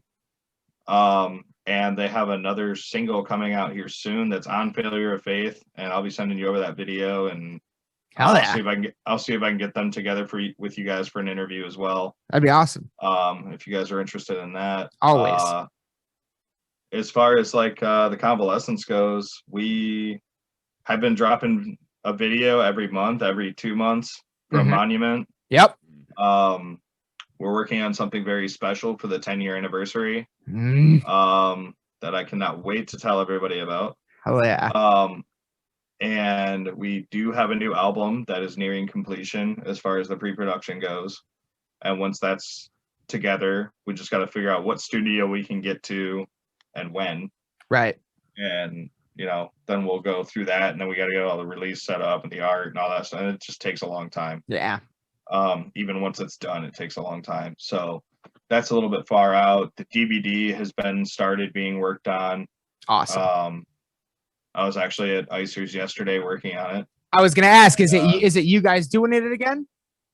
Yeah. Awesome. Yeah, we're putting it all together with footage that we have from over the years. I actually really like the vibe that I get, like, because I thought when I was watching them, I was like, I wonder if they put this together, because I really liked the vibe of it, and I even liked how on Rituals it was remote. it made it feel kind of, to me at least, it made it feel a little more intimate. Like, honestly, like it was like, oh, like I almost feel like I'm in the room in these in between parts, and I thought that was a really cool like aspect of it personally. For this next one, we're gonna try to get the sound a little bit better. We're going to try to just include some methods that we didn't use on the first ones, with some editing stuff, and we're gonna just try to make sure the interviews are filmed a little bit better, since hopefully they won't be as remote. And we'll see each other a little more this year. The only times we got together in the past year were for the night of the movie premiere. Everybody flew in, and when we did the One of the Dead video, everybody flew in. Oh, to make the video? Oh, Yeah, and that was it. And the only reason that we were able to make that video, our buddy Cameron, who plays in a band in Toledo called No Luck, some of his friends' mom had like this big farm with a barn and a like dysfunctional like grain silo and the woods behind it where we put the casket, and it was all, that whole video was done on her property. Oh wow! So the filming location, okay. Yeah, it was in Oak Harbor, Ohio, and that was again a last minute thing because originally Toledo Death Fest was supposed to be on May 9th. Okay. Of 2020, and obviously that was not going to happen. So we moved it back, thinking, you know, initially like there's no way everything's going to be shut down in the summer still. We'll just move it to late. We'll move it to late summer, you know, and we even reconfirmed everybody and then added Mushroom Head to the lineup and like the whole deal. And we had tickets on sale and we sold hundreds of tickets. We sold out of all the VIPs. Like we were expecting over 1,000 people. Wow. And it was in a club. Like, it was in a club, and there is a big outdoor stage with like a patio that's 1,000 capacity for just the patio. Right. And it's like a 500 cap main room inside, and then there's two rooms for merch and a bar and all that stuff in between the two. Okay. So it's like a whole complex. But I was still thinking, man, I know for a fact there's people from at least 20 states that have bought tickets. Oh my God. And there was bands from all over and people flying in from all over. Yeah. There was people that were planning on making the trip from Ontario to be at Death Fest. Wow. I sold tickets to California, Florida, Texas, Washington, like the far away. Whole fucking country and then some was coming. Yeah. And it was going to be awesome. But when I realized there's that many people from that many different areas and cases started spiking again in the summer, I was just like, we got to call this off. Yeah. There's no way this can happen. Like, I did not want to be the guy on the news that's like, this guy threw Toledo Death Fest in the middle of a pandemic. And it literally, everybody died. It became Toledo Death Fest. Right. I didn't want any of that. I didn't want to put the bands at risk. I didn't want to put the fans at risk. Of course. And there was, at that point, with how big it was, and how little we knew about what was going on with COVID at the time, there was no way that was going to happen safely. Right. Like there was no way there was no mask mandates yet. So like, wow, we wouldn't have even, you know, the club wouldn't have even had to say you have to wear a mask in here. Right. You know, social distancing and masks were encouraged at the time, not mandatory. Right. And most people that I talked to at that point in time, a lot of them have changed their tune now. But a lot of people that I talked to at the time were like, I'm not wearing a mask. I'm moshing all night tonight, man. Yeah. Yeah. And I mean, like, in fairness, a lot of people didn't know a lot about it. Right. And it was a new experience and a new thing for everybody. So literally, I haven't, you know, I'm not holding anybody with it, you know, how their attitude was about it a year ago against anybody, whatever. Yeah. Because, you know, I was rebooking shows thinking in 3 months we're going to be fine. Of course. Yeah. You know, like, as far as I knew, we would be. Yeah. And so I was wrong. And I took a several $1,000 loss on the reschedule and having to cancel it. But we did what we had to do. But the thing was, all of our band members already had plane tickets bought to come up here for that weekend. We already knew a bunch of, like, a handful of our close friends and fans were going to be in the area because they had all planned to be at Death Fest. Yeah. And we already had Austin Scherzberg booked to come film a live video for One of the Dead at Death Fest. Seriously. So originally the music video would have been live at Death Fest for One of the Dead. Wow. And that was the plan. Okay.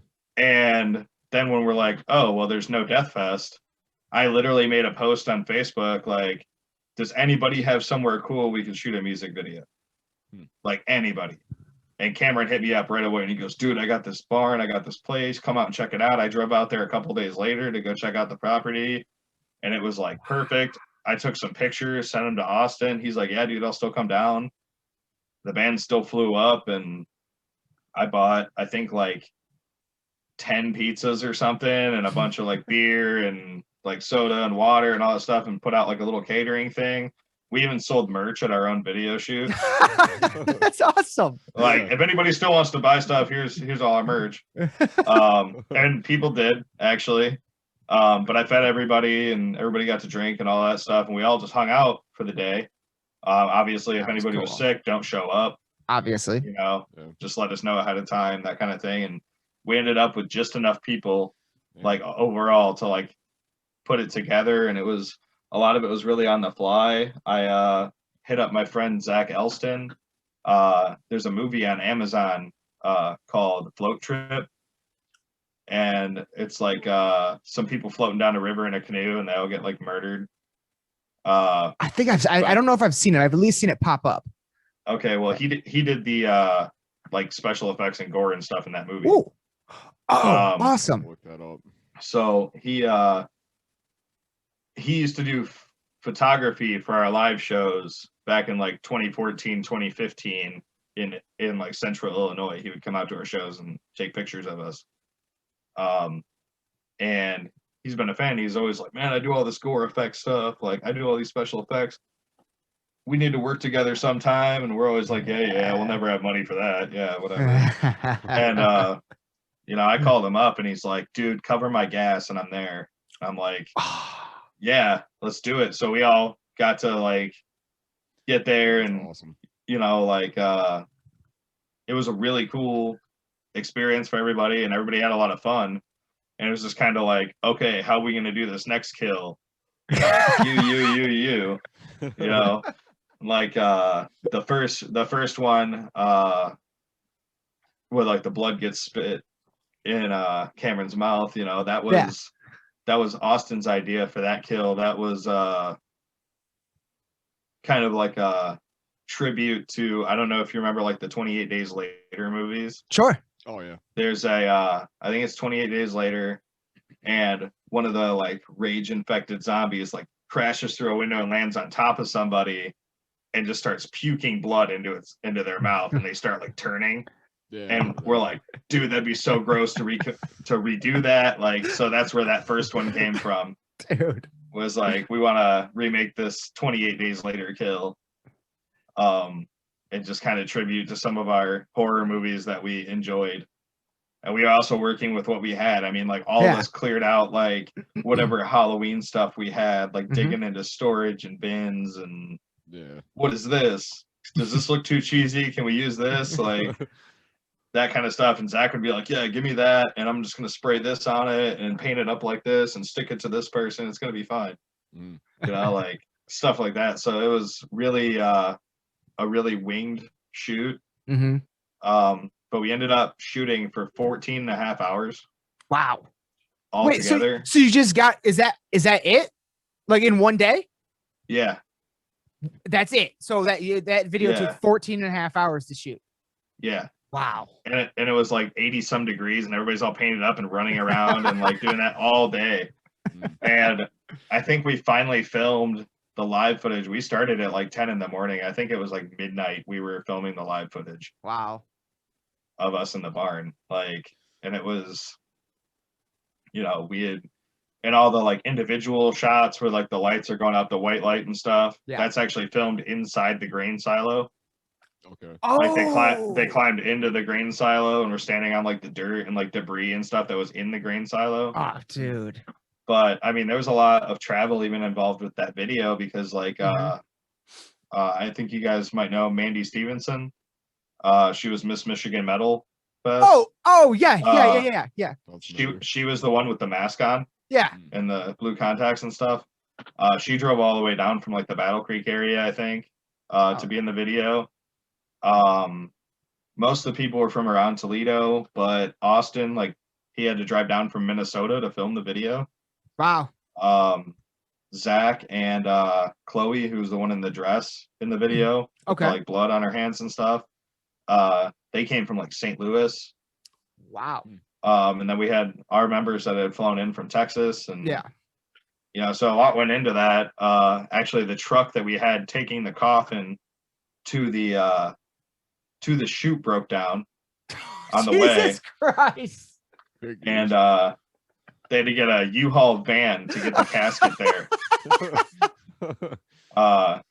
And I guess Icer, when he went to, because it was Icer's responsibility to get the casket to the okay, so he's like in U-Haul and he's like, I need a van. And they're like, oh, what are you hauling in it? And he's like, a casket. It has to fit a casket. Like, so he rented a U-Haul and got the casket out to the chute. That's fucking awesome. Yeah, I was literally about to say, like, do they make you put a reason for rental hauling casket? He told them. Yeah, he told them that it had to fit a casket. That is awesome. That's a real specific size. So yeah, well, like yeah. I mean, they knew what he was talking about. We're like, oh yeah, it'll fit that for sure. Like they didn't question him or anything. Like as if they were people do this all the time. It's fine. Oh my god. It's like a budget. It's like a budget hearse. Yeah. Like, let me get the U-Haul hearse. Yeah. I mean, that's how, you know. Wow. Put me in a moving box, man. It's fine. Wow, But that is a crazy story, man. And like when I was laying in the casket, like it looks like it's all like padded and stuff. It's not. It's we literally it like does look like it. It does. We Ron got some like fabric and we just tacked the fabric to the inside. It's like straight metal, dude. It's like you lay in it, man. There's all this like metal digging into your back and stuff. Like you're like laying in it. And what they did is they sprayed blood all over the inside of the lid. Okay. And then when they shut me in it, it was pitch black and just like dripping. Oh, dude. God. And it was so just gross and weird. That's got to be like a weird experience. Like yeah. And like, I mean, even like some of the stuff, like Zach had brought some like latex like guts, basically, and they soak up like liquid. So he left them in a bucket of like fake blood all day. And like when one of our friends was like eating the guts like out in the field or whatever, man, he was just like grabbing these out of this bucket and they're just like dripping, man. And like, you gotta actually bite them, man. You gotta actually bite them. And she'd bite into him, it'd squirt like blood, and like it was gross, man. It was it's fucking brutal. Yeah, it was the shot where Icer gets hit with the hammer. Okay. That's my buddy from high school, Brad, that hit him with the hammer, and he comes running up. And I mean, at this point, like some people have been drinking a little bit, you know, and it's a prop hammer, you know, so it's like light plastic, but it still had like barbed wire and stuff wrapped around it. And he ran up, man, and he actually clocked him in the head like hard. Jesus. Like they had to film it like 5 or 6 times, but the first time he did it, he actually just blasted him. Oh, so the one where he blasted him didn't even make the final cut? I don't know which one actually made the final cut. Okay. There was another one actually where he was hitting him while he was all the way on the ground, like blood flew off onto the camera lens. Oh wow. It's like old school. But yeah, it was Austin had fun with the footage, but there was a lot of footage, so that's what kind of took so long from when we shot it to when it actually came out. Like we released it quickly after we got it back. But we had filmed it at the end of July. Right. And it came out in like the end of October. Right. Yeah. So it took like months to go through all that stuff, and we had some other cool ideas that we just like ran out of time. Like when we were filming in the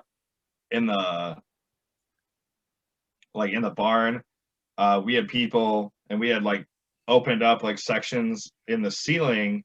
There's like hay up there, like in the loft above us. Yeah. And we were gonna have people like pouring blood through the ceiling, so it actually rained blood down on us. Oh! But we just like, by the time we were getting to that, it had been like 14 and a half hours.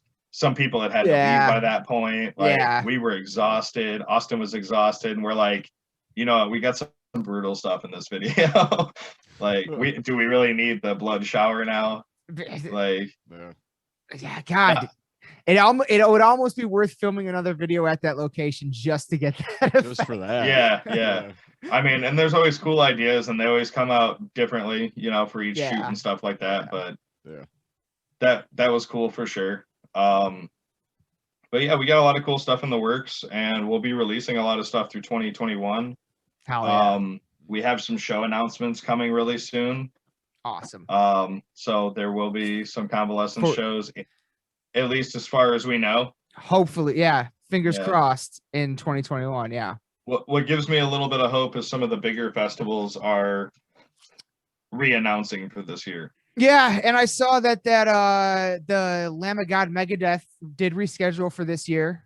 That big tour that was supposed to be last year. Yeah. So I mean, I don't know, but you know, nobody does. We'll see. Yeah. All we can do is nobody really knows. So you know what we're doing is we've taken all the safety precautions we possibly can, and we'll continue to do so.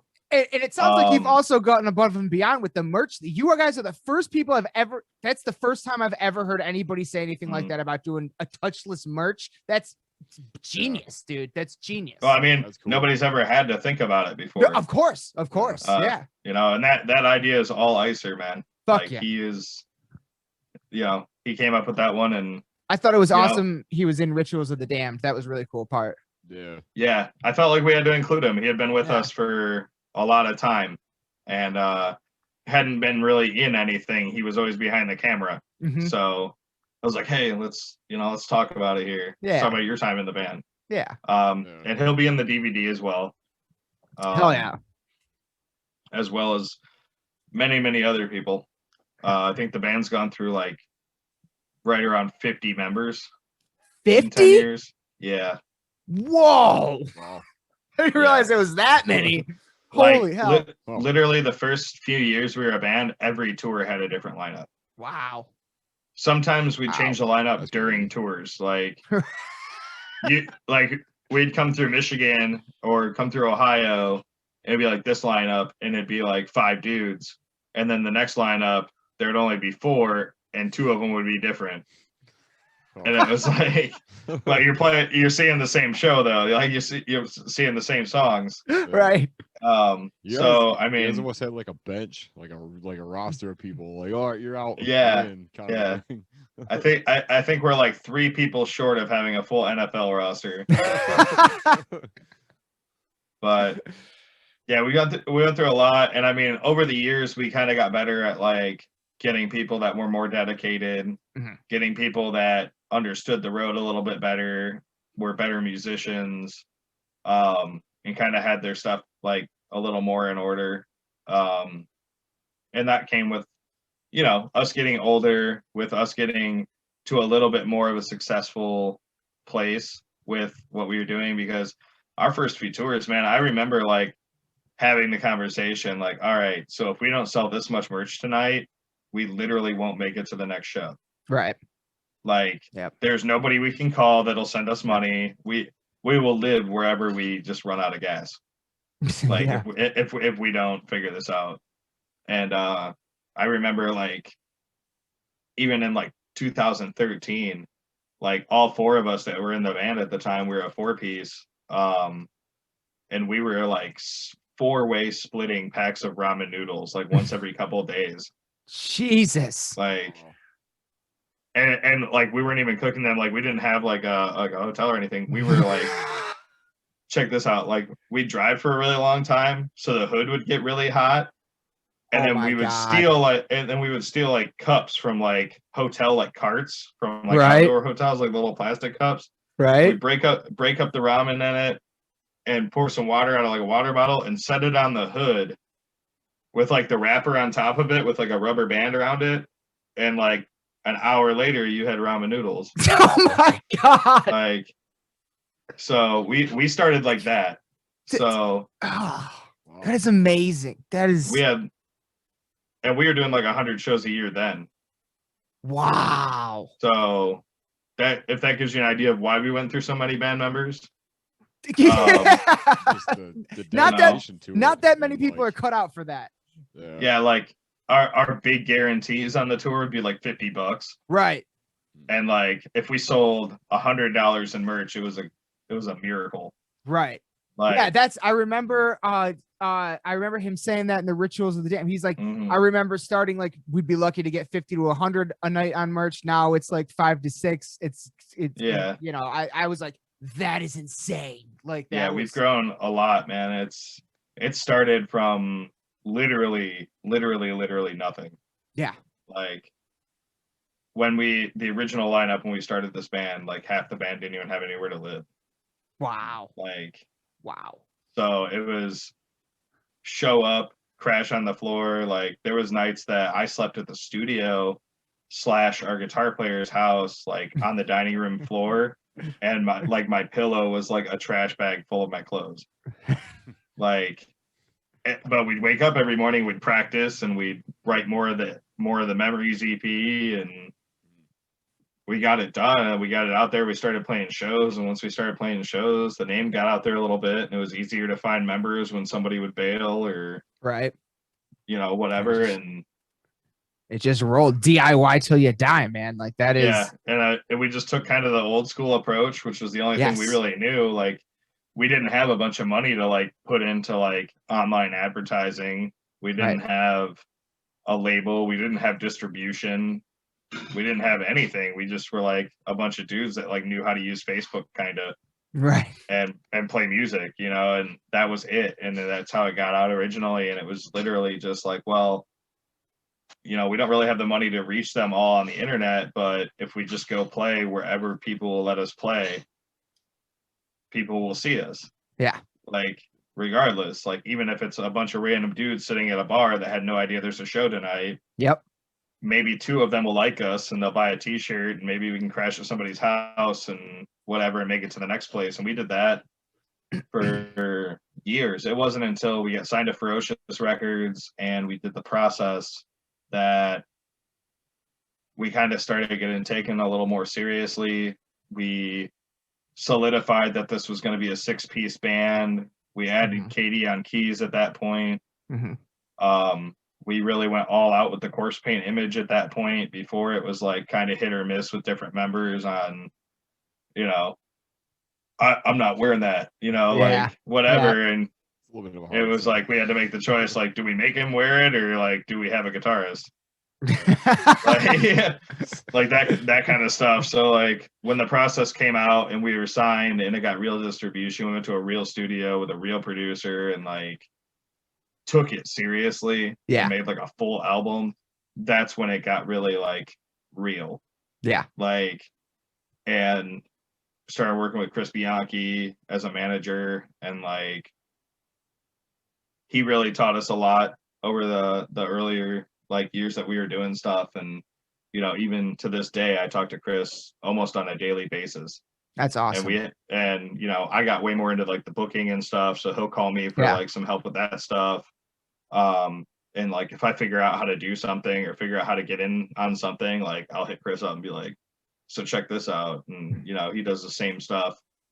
That's he awesome. Kind of learned something new. He's like, hey, check out what I figured out, that kind of stuff. So it's a good team overall over the years. And it'll be cool to actually get to talk to him on the DVD as well, and have him kind of like go through his experiences on the business side of dealing with us. I'm gonna say dealing with us because I'm pretty relentless when it comes to like, if you are a manager, I'm gonna call you every day. Yeah, dude, you hustle harder than anyone. And like, and I always have something that we need to get done today. Like, and when stuff takes too long, like I will be the dude that's on the phone screaming. Like, so he's dealt with a lot over the years from us. He also, you know, helped, and he was dealing with us when the whole OTEP stuff happened. Yeah. And we got like thrown off a tour. We didn't know what to do. Right. Like we had, first off, never been thrown off a tour. Right. Second off, we never had like a direct confrontational issue with like a huge musician. Right.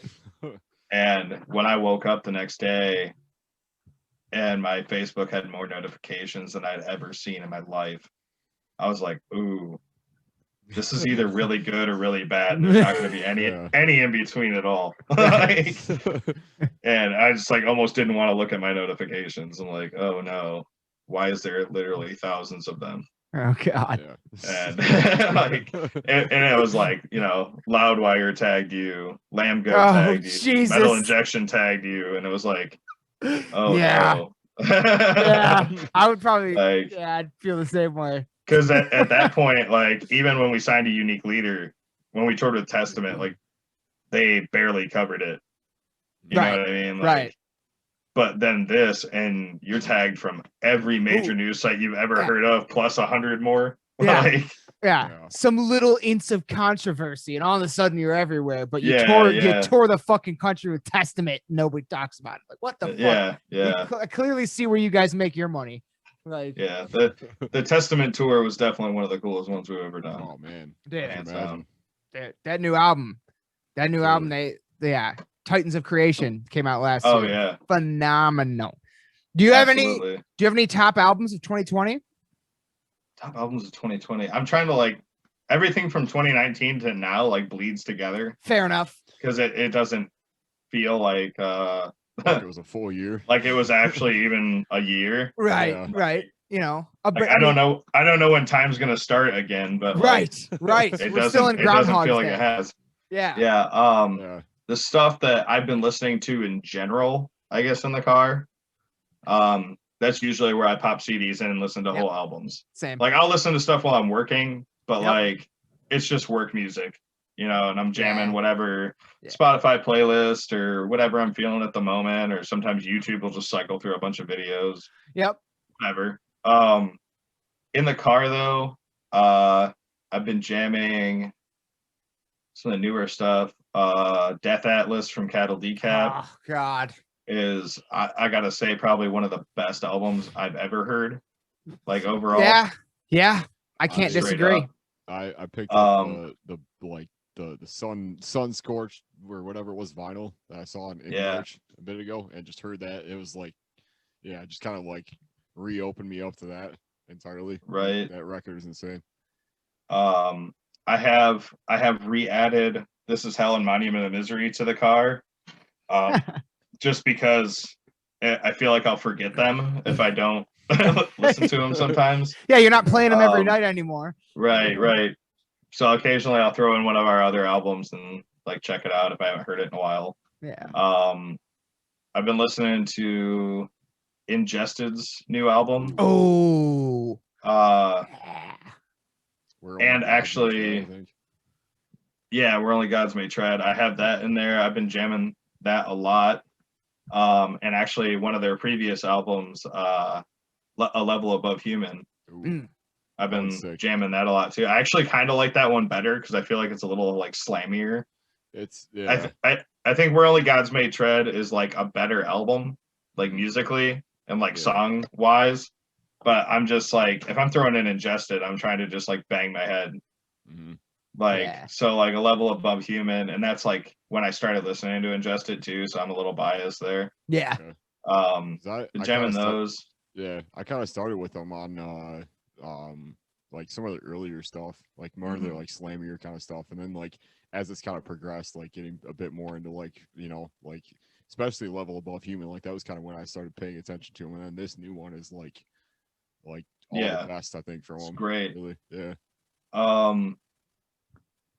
I have 2 Megadeth albums in there. The System Has Failed Of course. and Countdown to Extinction, The which I was best. jamming today, actually.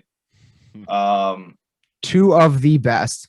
Yeah. I got the new Black Dahlia album I've been jamming. Verminous, of course. Yep. I'm trying to think. Carnifex's World War X was pretty damn good. So good. So good. Even even the Cursed Isolation mix that they released during quarantine was phenomenal. Yeah, that was really, really cool. Phenomenal. What'd you think of the Heretic Anthem cover? I liked it. But yeah, I liked it. It's good.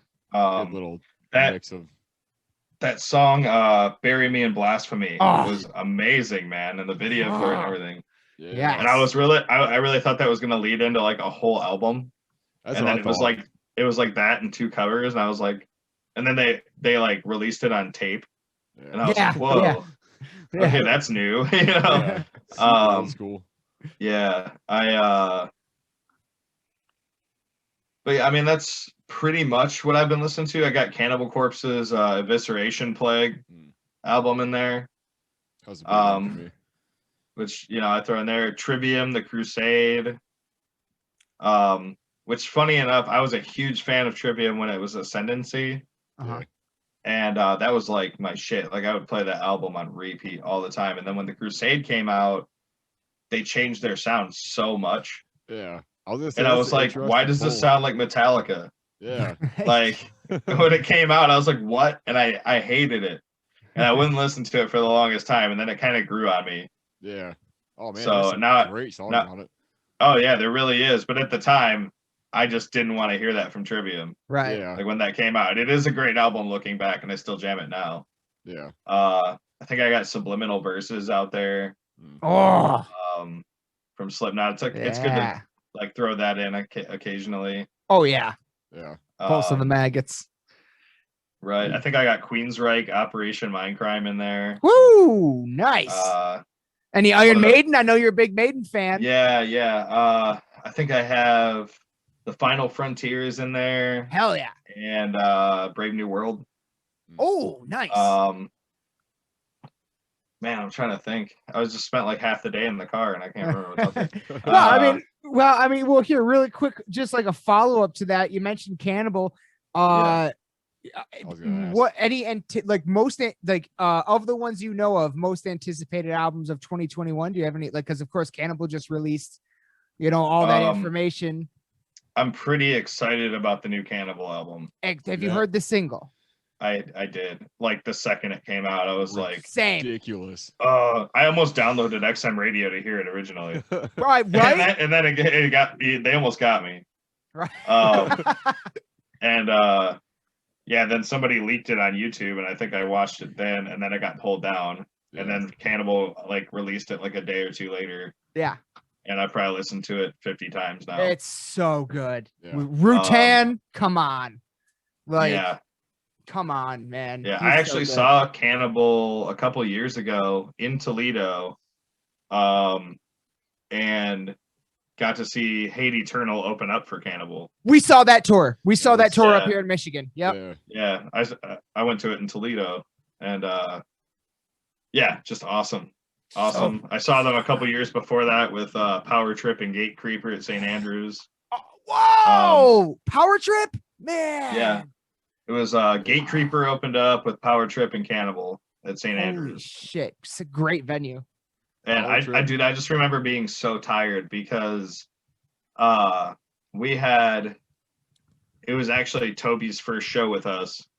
But we had, at the end of October, our bus blew up and we had to pull off the This Is Hell tour, cancel the rest of the dates. Like, it was over. Brandon quit. We actually played one show in Arizona where Zach was the only guitarist. It was like Zach and Ron. Oh, wow. And we didn't have a second guitarist for the first time in like a lot of years. So we had to like dig up some old songs that didn't require as much like split guitar parts last minute. Wow. Okay. Because he was just like, dude, I'm done. He got on a plane in California and went home. Okay. And, but we played Arizona as a 5-piece, and then we got to El Paso, and the bus died in front of Katie's house. Like, we pulled up in front of Katie's parents' house, parked on the street, and as we stopped, it just made this awful noise and dumped oil everywhere. Oh And, my God. That seems to be a common problem you guys have. I know we just have really bad luck with that. For how much we drive, I feel like we don't have the worst luck, but like Yeah. it happens more than I would like. But it died, and we were like, dude, this is over with. We're not even gonna fix this bus because the tour, the booking agency, and I won't go into who that is, but it was a major booking agency that we were assigned to at the time, and they had booked this whole headlining tour, and out of like the first 14 days we were on the, or out of the first 20 days we were on the tour, we either got stiffed or canceled by 14 of the shows. And our agent was not returning our phone calls or anything. Jesus. And he had like accepted a bunch of cancellation fees from promoters and never gave us the money and just never talked to us again. So Wow. we were like getting robbed by our agent while a tour that he didn't actually booked like wasn't happening as we drove around the country. Oh my God. And then we lost a member, the bus broke down, and we were just like, this tour's over. Yeah. Like, we're done with this. And we like cut our losses and we canceled the rest of the dates, which sucked really bad to do because we don't do that. And but we were out of money, we were out of resources. There was nothing we could do at the time.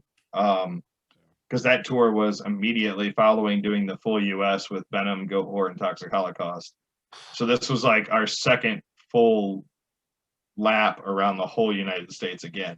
Right. Hitting like secondary cities headlining. And when you're getting stiffed every night or you're pulling up to a venue and you're like, what's going on? They're like, oh, we canceled you guys 3 days ago and nobody ever told you, kind of stuff.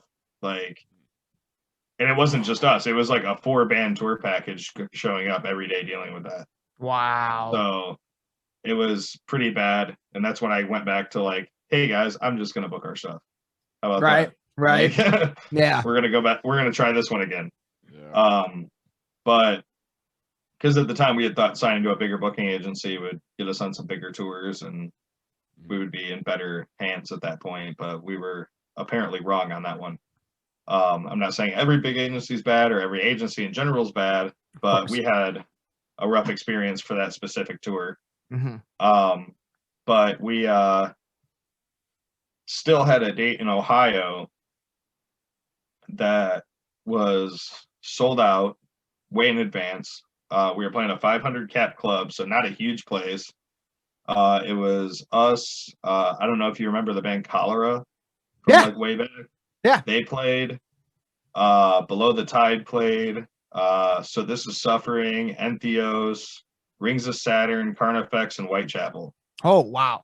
Okay. In a 500 capacity club. Holy shit. In Ohio. And it was like, it was during their 10 years of the Somatic Defilement tour. Oh, shit. So like, it was just, it was a madhouse. And thing was, none of us knew Toby except for Charles. Like Charles had grown up with Toby and stuff and knew him. And that's how he got like the spot in the band. Mm-hmm.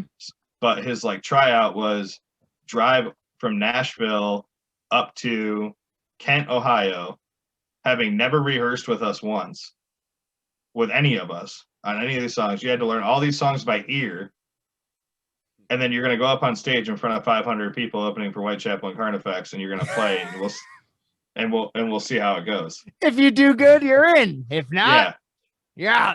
Wow. Yeah, pretty much that's how his first show with us went. Holy shit. Talk about pressure. And to make it worse, none of us would talk to him before the show. Like, was that like a mental thing, or was that like? No. Like, I think that everybody in the band just all decided that, well, it's the new guy. We'll see how he does first. And nobody even like discussed that ahead of time. Just nobody wanted to like talk to Toby. And like, he's just this new guy, and we're like, we don't know you. Go paint your face. Like, and it was like really high pressure because I mean the show's sold out. It's our last show of the year. Chris Bianchi was there, so like our manager's there. A bunch of people that know our music were there because it's in Ohio, you know. Yeah. all these huge bands on the bill, and he just drove up from Tennessee with his guitar, like, I'm here.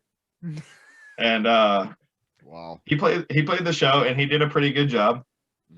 And after the show, we were all like, "Hey man, let's get you a beer, man. You did a great job. You're in the band now." Like, and everybody was like cool to him. Yeah. But like beforehand, and he even still talks about it. Like, he's like, none of these guys will say a word to me. Like, nobody wants to talk to him. I can't wait for that in an interview on the DVD. Yeah. So so that was like Toby's like first show, and it was out in Kent, so it was like a 3-hour drive from Toledo.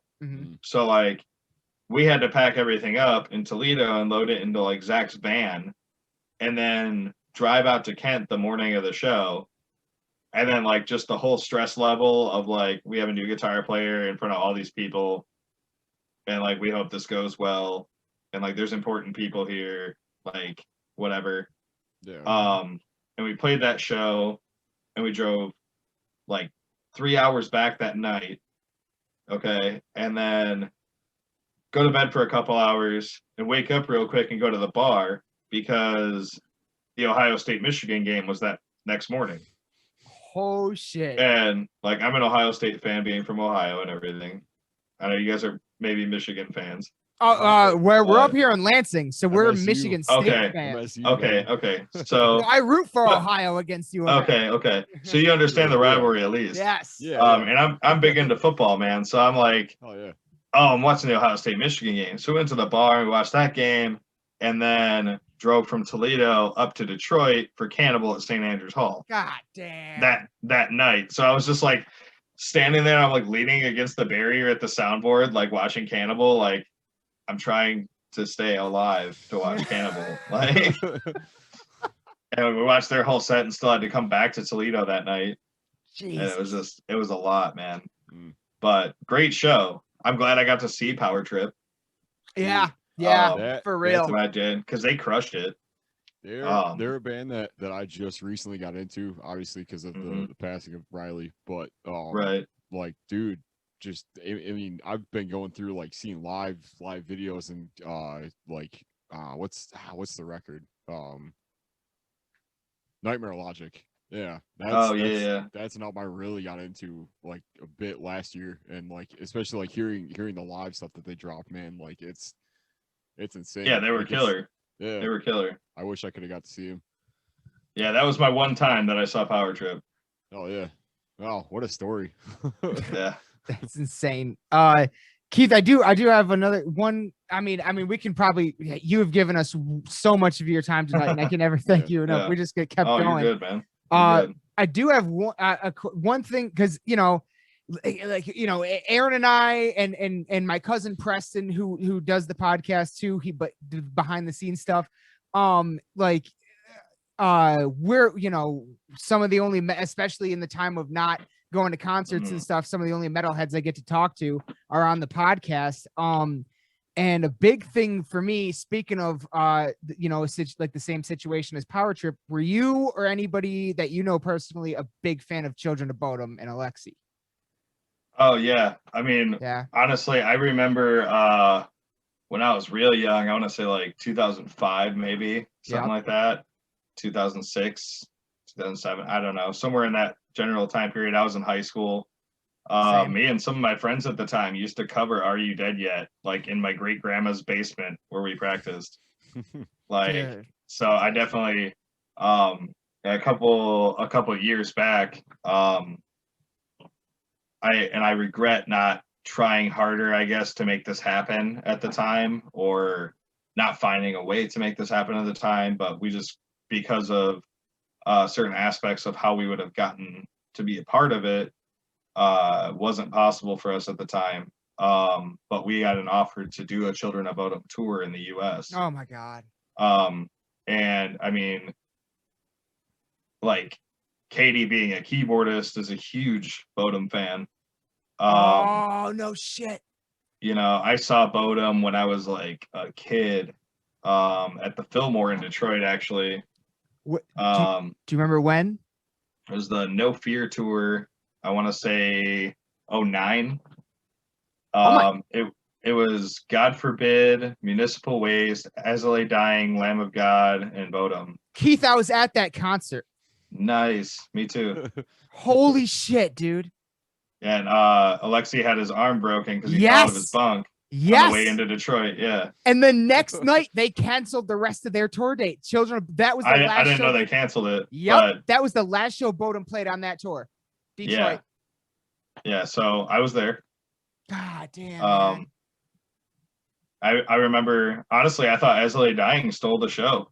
They crushed it. They did good. They crushed it, man. I was there for Lamb of God. Like straight up as a kid, I was there for Lamb of God. Yep. But I'm in Bodum, yeah. Yeah. Like I listened to a lot of Bodum at the time, and I was stoked that Bodum was there. And like I wasn't big into As I Lay Dying yet, but they had just come out with An Ocean Between Us. Yep. Which was masterpiece album. Dude. Yeah. I liked that one song, To the Fallen Hero from God Forbid. And I had not heard of Municipal Waste at the time. Oh, so they knocked your socks off a little, didn't they? I just remember the one dude came running out on stage. He did a cartwheel. And he grabs the mic and he's like, "All right, who's ready to smoke beer? This song's about sharks." And I'm like, "What?" And I just was blown away. Yeah. My money. Yeah, I was like, wow, that was unexpected. But to be real, like seeing God Forbid, I was like, okay, right on. That was God Forbid. Like I wasn't like, but they were the first band, so they had like no light show. Yeah. They didn't have a whole lot of room up there, and I didn't understand that at the time. I was like a kid that didn't understand like back lines and different support slots and what they're allowed to use and whatever. So I was just like, well, I thought their show would have been cooler. You know, not that they played bad. No, they're really good. They couldn't use any production or anything. Right. Which I understand now, looking back. Right. Municipal Waste didn't need any production. They just were ridiculous. Yep. And then Bodum came out, and that's when the lights started and that whole thing. And Alexi's like, I broke my arm. I fell out of the bunk coming into Detroit. And I was just thinking about all the potholes we hit on the way there. And I'm like, yeah, I bet you did.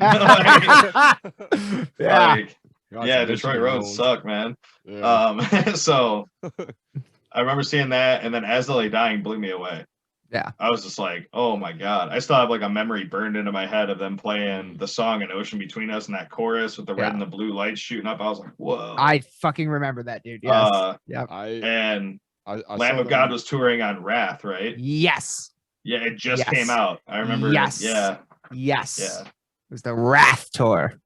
Yeah, Insane. Well, the No Fear tour. No Fear. Well, yes. They did, yes.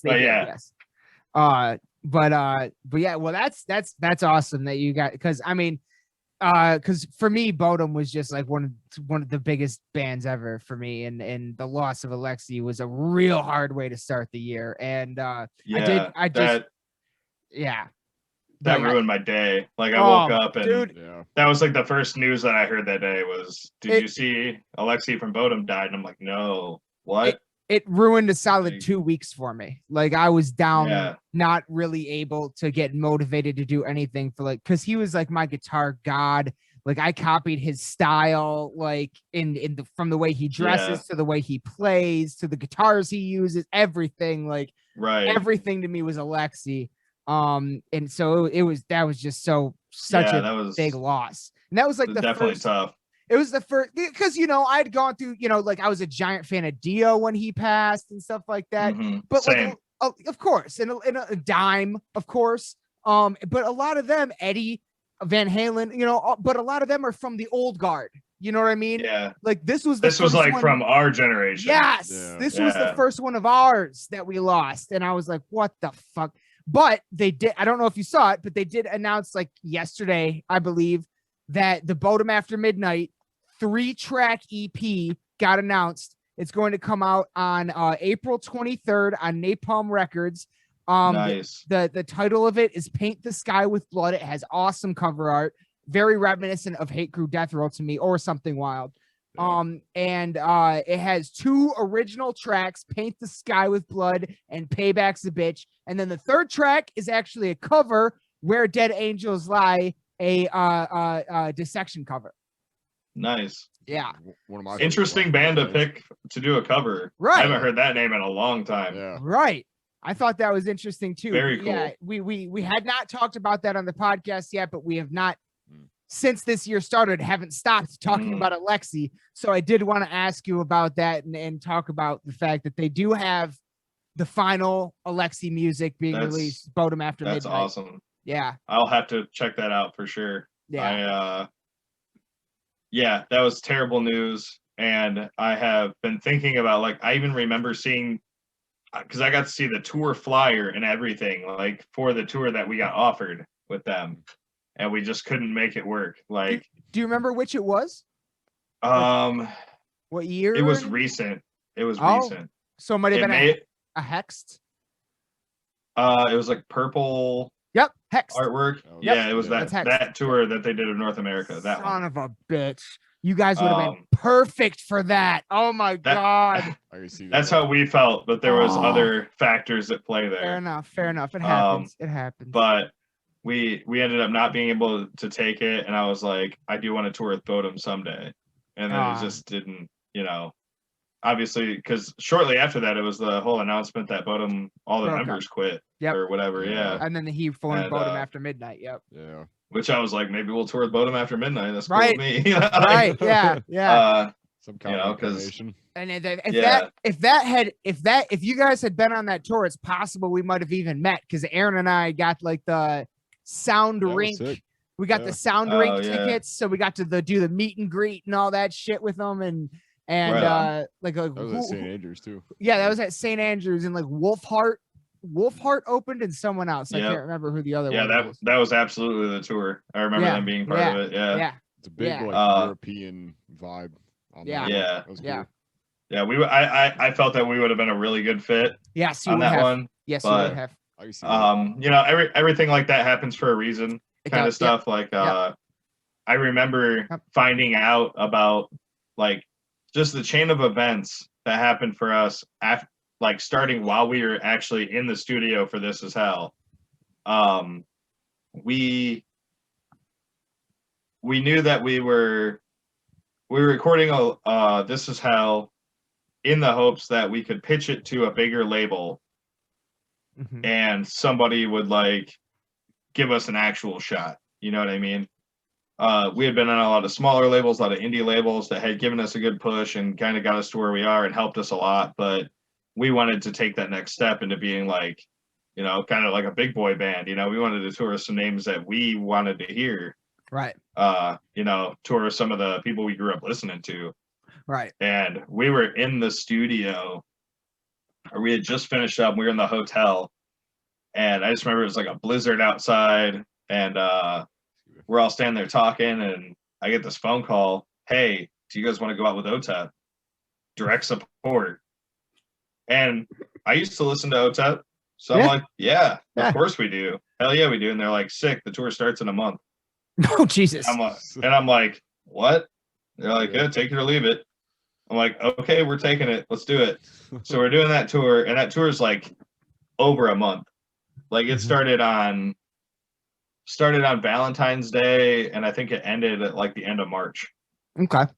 And it was like West Coast mainly, and we played South by Southwest and all that Oh, stuff wow. on the tour, and it went really great.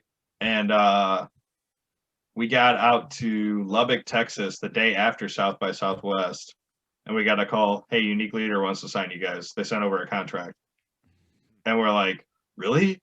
No way! Like, so we actually sat in the venue in Lubbock, Texas, and signed the contract for Unique Leader during that OTEP tour.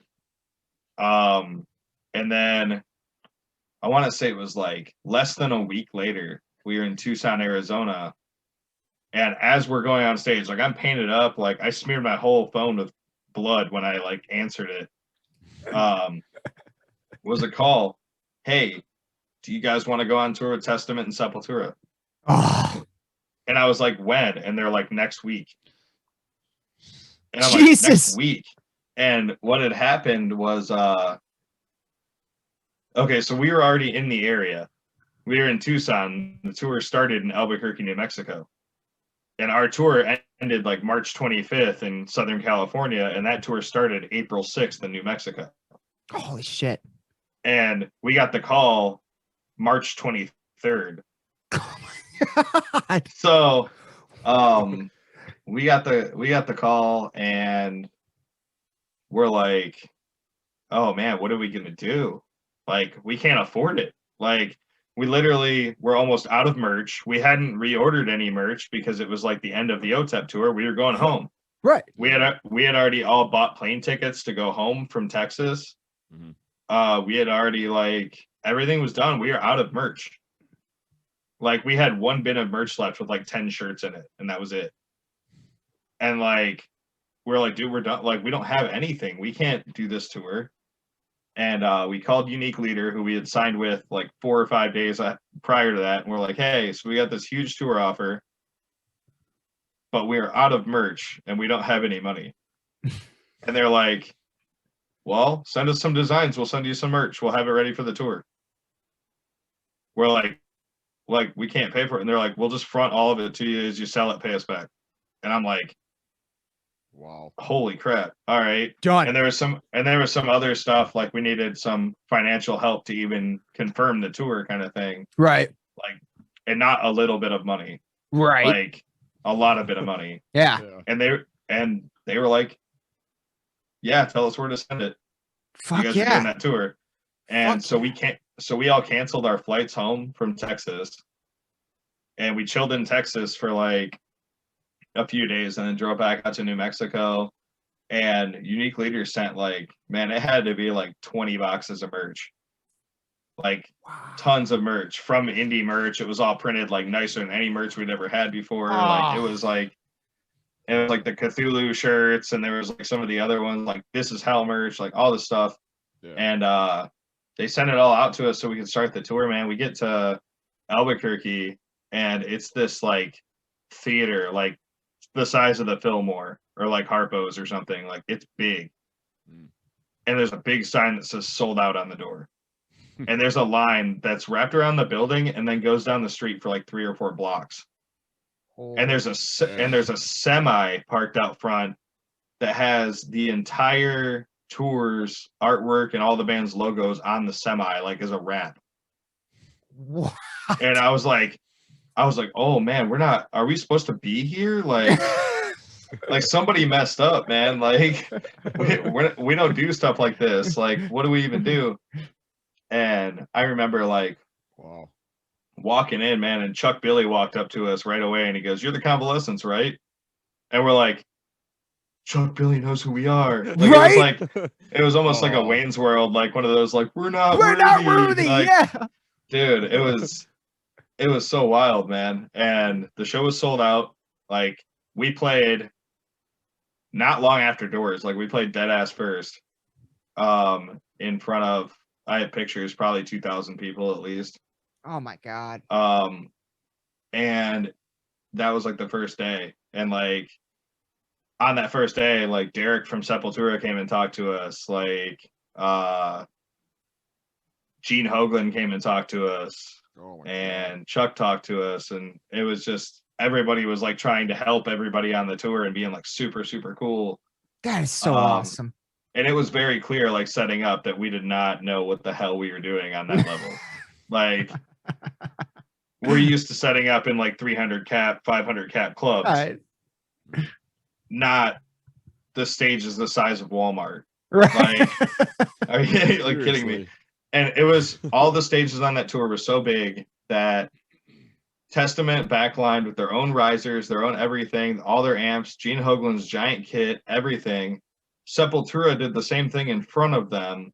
Prong did the same thing in front of them. And then Holy we set up in front of that. Oh my God. Wow. And they were still bigger stages than we're used to playing. It was like, you know, like almost every stop on the tour was like House of Blues and stuff. It Yeah. was, Yeah. and like there were several sold out shows throughout the tour, and it was just mind blowing to be on that. But the only reason that the opportunity even came up was I guess they had a band from Germany that was supposed to do the tour. and something happened. Their visas got messed up and they couldn't come to the U.S. So last minute, they're like, we need a band. Right. And that we need a band from their agent just happened to get to our people. And they're like, well, we got a band that's already basically parked outside. Right. Like, what do we need to do here? And it just really just stroke of luck on that one. Dude. And so we confirmed that tour. We're in Tucson. The next show is in Flagstaff. And then we go to Vegas and we played the Hard Rock Casino. Yeah. And that was the last night with OTEP. And we played there, like actually in the casino. Wow. And which was nuts to do. You know? Yeah. And, Yeah. Imagine. And they comped us some like sick rooms. Like we had some awesome hotel rooms, like at the top, like big like suites in the casino. So we're like, we're gonna stay here for a couple days, man. Yeah. Like hell yeah. They even gave us, we got these vendor cards where we could go into like the employee entrances, like that were like in the walls, and we could go to their cafeteria and swipe this card and just eat whatever we wanted for free. Dude. So we were getting trashed in the casino and then going and like smashing a bunch of food in the like employee thing. And like nobody would say nothing to us because we had these vendor cards. So like they knew we didn't work for the casino, but for all they know, we were like a sponsor of some kind. Yeah. Yeah. We've been splitting ramen noodles off the car engine for the last 10 years. Right. This is what we do now. Right. We found out you guys have a buffet and we have access. Yeah. Like, so we're all in there like 3 o'clock in the morning, trashed, like making breakfast. And I think we were only supposed to be there for like that night, but like we stayed for like 2 or 3 days and like did that every day. May as well. But so that was a blast. But while we were there, we got another call.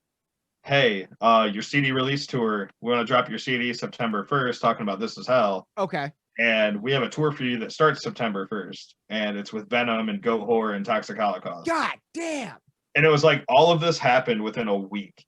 And it was all like out of nowhere.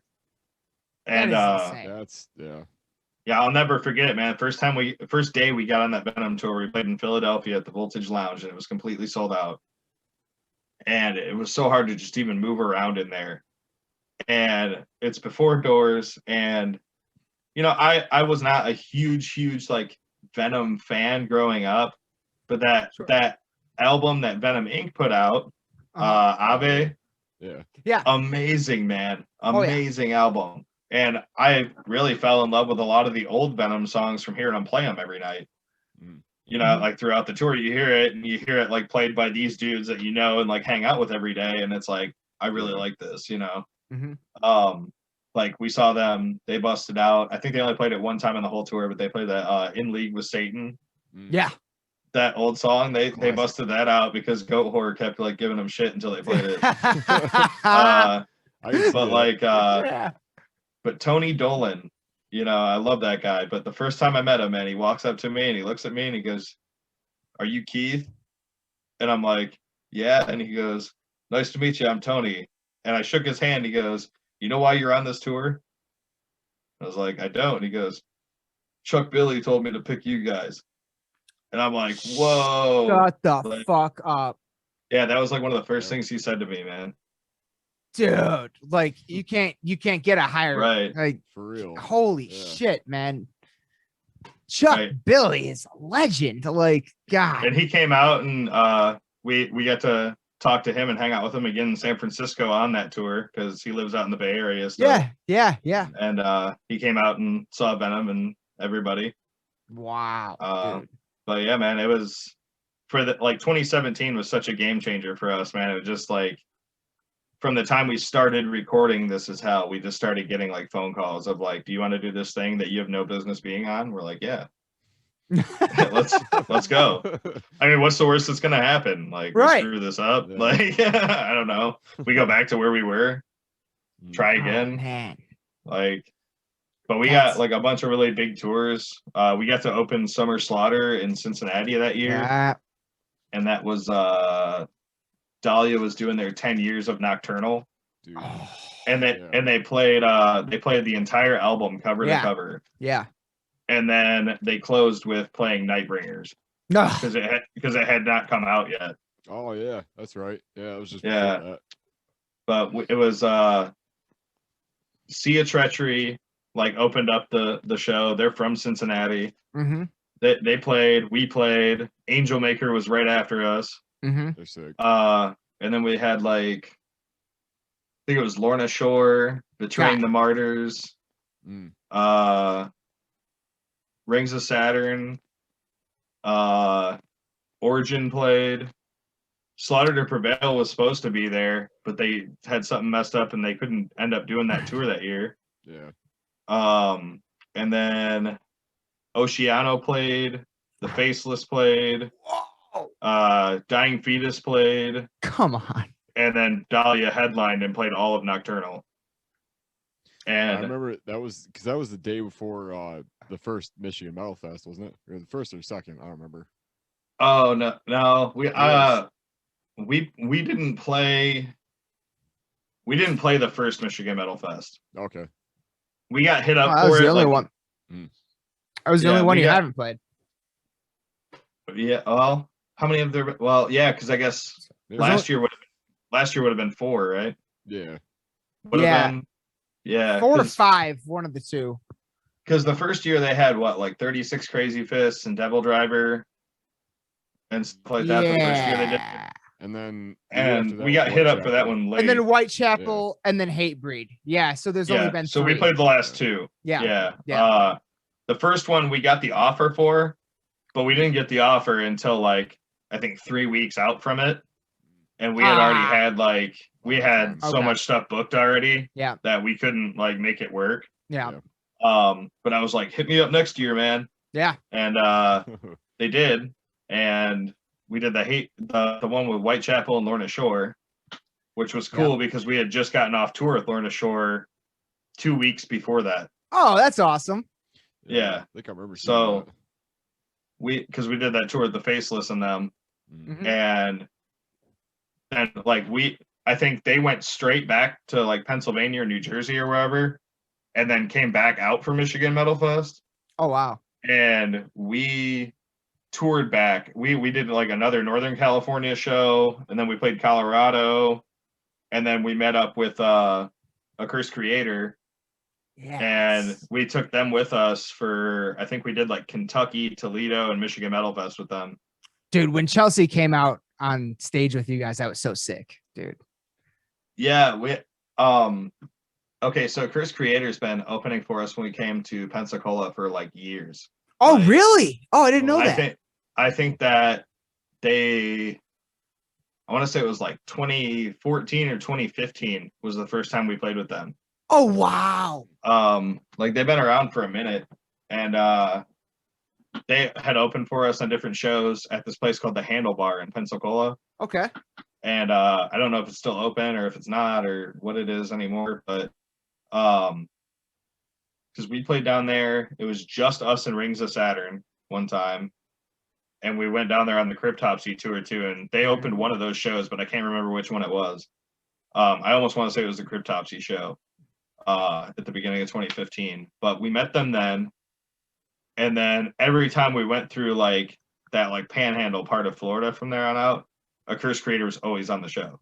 Like it wasn't even like us putting them on the show. It was just like a promoter or like they would go out of their way to play it or whatever. Mm-hmm. And like I think it was like 2018 or so. We had played with them. It was actually in Tallahassee. It was the only show in my entire career I've had to cancel because of my voice. Really? So what happened was we had played Hamtramck and we played Toledo. All right. And then we had to drive straight down to Memphis. And it was like in the springtime, so like allergies and stuff like that. Yeah. So we went, so going from like Hamtramck, Toledo, and then to Memphis, and then we went down to Texas, and we played 3 shows in Texas, and then drove to Florida. So it was like it was a lot. Yeah. You know?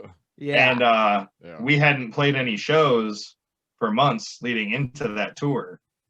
Okay. And we didn't like record a new album in between there or anything. So it was literally just like I haven't done vocals for like full doing vocals for like months. Right. And now we're playing every day again. Right. And it just went from like cold to warm to like really hot to like kind of cool, like, Yep. and with the normal like spring allergies and stuff. And I had started to kind of lose my voice in Houston. Like I couldn't breathe real well. Mm-hmm. And we actually had to cut our Houston set, like 2 songs we had to like remove before we played, just to kind of make it okay for me. And we had a day off, and I didn't talk that whole day. I drank tea, I drank honey, everything. We got to Tallahassee, man, and I like went to scream, and just like no sound came out, and like I like just literally could not do it. Like I could not do vocals. I could barely even like talk. So my voice was just gone. And I mean, man, I was calling people to get advice. I was calling other vocalists. I was calling our manager. I was talking to the band. Like, what should I do? Should I just like do what I can? Should I do like hardcore vocals? Like, Right. what should I do here, man? Like, just yell. And like... and everybody was like, we all decided like we're not doing an instrumental set, period. Like we're not. Right. And not that it would have been bad, but no, we're not doing that. Yeah. And like I just couldn't even do vocals well enough to be comfortable with it, and it hurt. Yeah. And I was just not in shape to do it. And A Cursed Creator was on that show, and we were touring with Your Chance to Die. Okay. Was our opener on the tour, and they were both still going to play. So we're like, well, you know what? Fuck it. We're just going to go to the show, and we're going to party and show some support. So like we went out there and we got trashed because we didn't have to play. Right. So we just got wrecked and like enjoyed their music.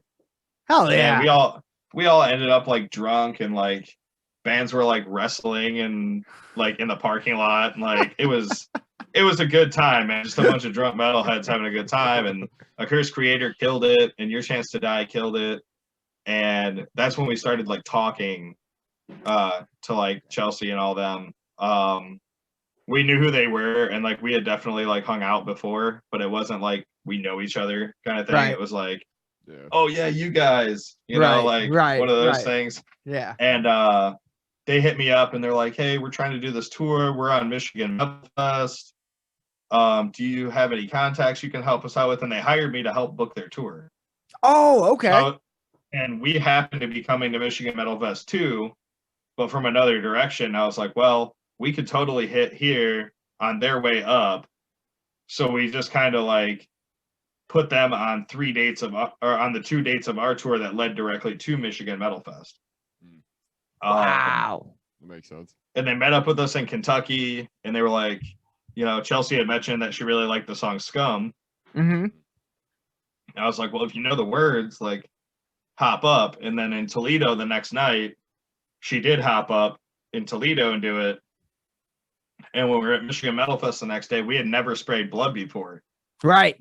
And but we had all this leftover blood, and it was the last day of the tour. So I'm wandering around. We went and I talked to Raven Black, and she's like, yeah, I'll help spray blood. And I went up to, we had Dustin from Filth. Was in between the barricade and stuff, spraying blood. We had Will Betts, who was in Dead Eyes at the time. Yeah.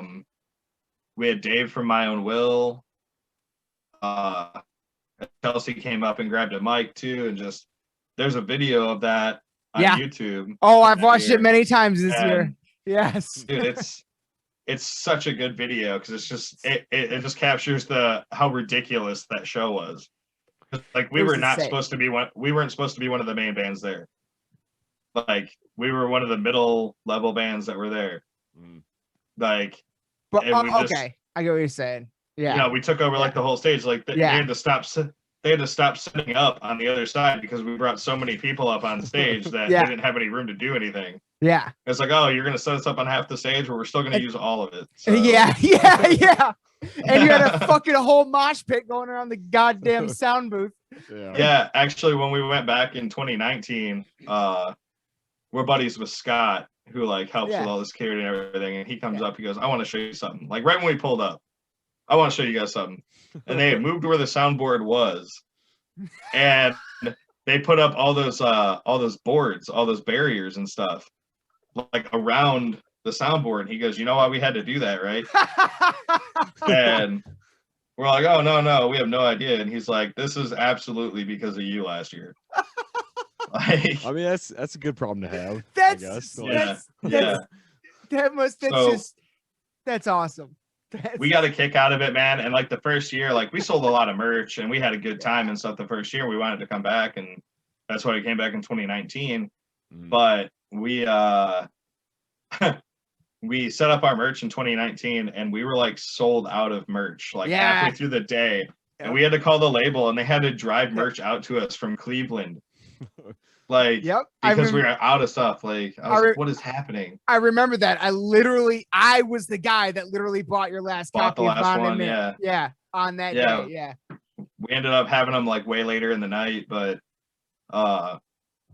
yeah, it was pretty wild. We didn't expect the reaction we got in 2019. Like, huge. We did not expect. It was huge. That wall of death was insane. Yeah. I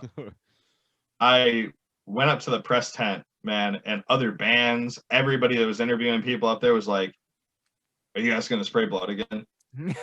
Like everybody, man. And honestly, we had like talked about it, but we didn't plan it out.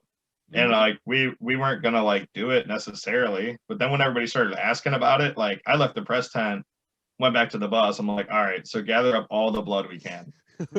Like, we're about to douse everybody. Like, and then we had told everybody that we were doing it, and we had, oh man, I want to say it was like 36 or like 40 water bottles of blood filled up.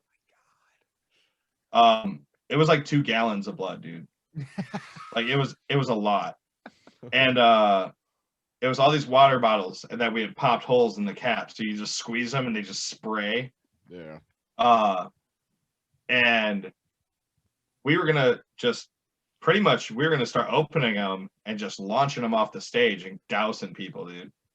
And we had like Jordan from the Breathing Process was gonna help out with that, and like Dustin from Filth was gonna help out with that, and like we had a bunch of buddies that were like ready.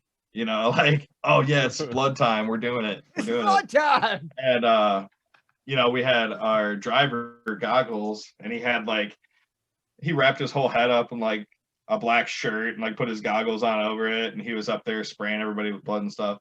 Well, right as we're about to go on, we're literally like on the stairs at the back of the stage. We hear through the talkback mic from the sound guy, "If you spray anything from this stage, I will shut you the fuck off."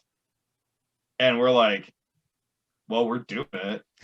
Yeah, like, it's happening. And like, it was like this thing, like, what do we do? Like, we don't want to get our set canceled, but like, it's time it might be blood. But we're like, everybody wants to get covered in blood though. And like, we got to do it. So Scott comes up to me and he goes, "Hey man, what am I supposed to do here?" And I was like, I don't know. There's a bunch of people that want blood sprayed. And if we don't do it, like, they're going to be pissed. And so we're going to do it. And I was like, we can cover the monitors. I was like, that's fine. Like, we can do, like, we won't get it. We won't screw shit up. Like, we know what we're doing. And he's like, all right, man, I'll tell him.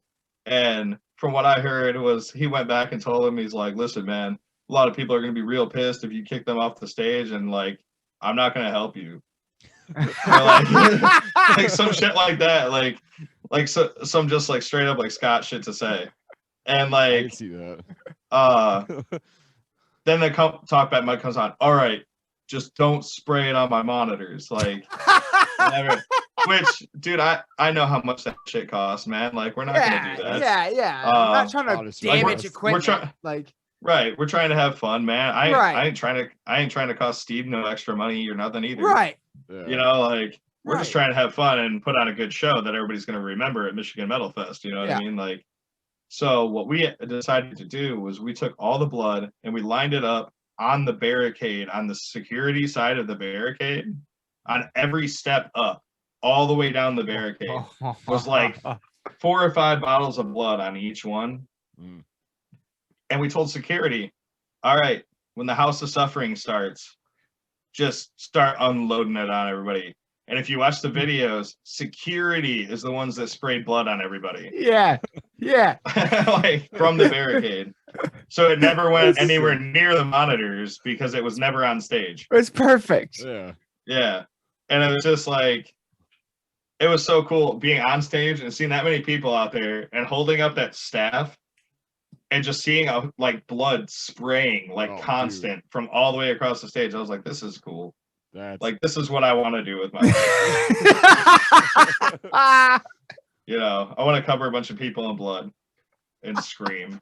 I mean, what else That's it. is there? Yeah. Oh my So, God, dude. That is so epic. but yeah, it worked out really well. Now we have devised some plans to make it more efficient, to use more blood and to get it out further. So hopefully, I'm fingers crossed that Michigan Metal Fest will happen this year. I hope they can pull it off. Yeah. Yeah. I've already offered my help on anything they need to help make it happen. And we're more than down to be a part of it. So I'm hoping for that email, but Right. we'll see Right. what happens. Yeah. You know, if they don't do it and they don't do it till next year, I totally get that too. Right. Right. Yeah. But either way, when it happens again, you know, if we're not playing, and I'm not on tour, I'm still gonna go. Fuck For yeah. sure. Fuck Just go yeah, support, dude. man. Yeah. Every year, it's like I'm a big in- gathering of like all the people we know, and it's awesome. Yeah, dude. It's Yeah. insane. Like and that is one thing I will say. You know, if there's any kind of silver lining to this bullshit we've all been through, it's that when shows do come back, it's gonna be hard for anybody to get a ticket because everything is gonna get sold out I hope so. immediately. Like it's gonna be madness. It's gonna be. I And really hope so, man. and every show is just going to be like every time you guys play a new city, it's going to be for the first time since the pandemic. It's going to be the welcome back party. You know what I mean? It's going to be the Right. fucking like, and I cannot fucking wait for that, dude. That energy is going to be insane. Right. And I mean, like I said, we do have a lot of festivals, most of which are outdoors or outdoors for the majority of it. At least with like, there's like a stage outdoors as well. And it's like an indoor outdoor thing. Yeah. And all these venues, man, they're going to be following state guidelines, like period. And like I said, man, we're not doing meet and greets. Unfortunately, I would love to. I know. Yeah. And we're not going to be around as much as we normally are at the shows. Mm-hmm. And it's not because we don't want to see anybody. It's not because we don't want to do that and that we don't miss that, but we want to bring people live music again. Yeah. But if one person in our group, whether it's crew, whether it's the band, anybody gets sick, the tour's over. Yeah. You know, and you know, and it's just tough. I mean, you know, we've been dealing with the COVID issue pretty closely. I mean, Katie is a nurse in Texas. Oh shit, I didn't know that. Oh, Yeah, she's an RN when she's not in the band. So Katie has been right there on the front lines through this entire thing. Wow. So, I mean, we get the updates and we get the, you know, the firsthand knowing how tough it is to travel during this, knowing how tough it is to get everybody together, seeing how much, you know, she's working and, you know, all that kind of stuff. It's really crazy, man. And it's something to absolutely be taken seriously. Yes. So we're not going to go back out until we find that either state guidelines allow us to, you know, and in addition to that, we feel that we've taken the steps to keep the fans safe, to keep us safe, to keep our crew safe, as much as possible. I mean, touring is never safe. No, You know, like, yeah. oh man, what was it we toured through before? Ebola or whatever, when that was going crazy. None of us got it. But like when that was a big thing, I want to say like 2014, 2015 area, we were on tour during that whole thing. Like we toured through that whole thing, but that wasn't shutting down businesses and Right. Or all touring. that. Yeah. But it was scary, man, because we were Yeah. eating different places every day Yep. in different places. You really don't know. Yeah. That's one of the scarier things about traveling so much and touring so much is you don't know the people handling your food, Right. like, Think about ever. that a lot. Yeah. You know what I mean? Yep. Like, so you could go and at any point in any day from some random thing, you got food poisoning Yeah. or you got sick or you Yeah. know, and I Roll can the tell you dice every time. firsthand, getting sick on tour is like hell. Yeah. Because it may be 8 hours from now we can stop for medicine. It Right.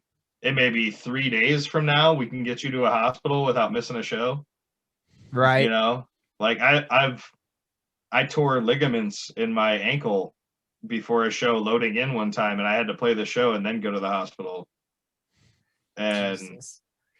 I don't know if you've ever torn ligaments before, but it doesn't feel great. Nope. We're actually playing in Lubbock, Texas with Macabre. Damn. Wow. And it was back in 2015. We had the first bus out of the 3 that we've had. I'm carrying one of our like riser boxes, like the stomp boxes, off the front of the bus because we loaded off the front down the stairs in that one for some of the stuff that was towards the front of the bus. And with the way we had parked, there was a pothole right outside the bus, like on the last step. And when I stepped off the bus and the weight of the stomp box moving forward and everything, I didn't know there was a pothole. The way my foot landed in it, it pretty much, my leg kept moving forward and my foot stayed and just folded over and like didn't go the right way. And Ah. it literally, man, they'll probably at least a picture in the DVD. But Hell yeah. I have pictures. It literally looked like somebody had stuck a softball under my skin on top of my ankle.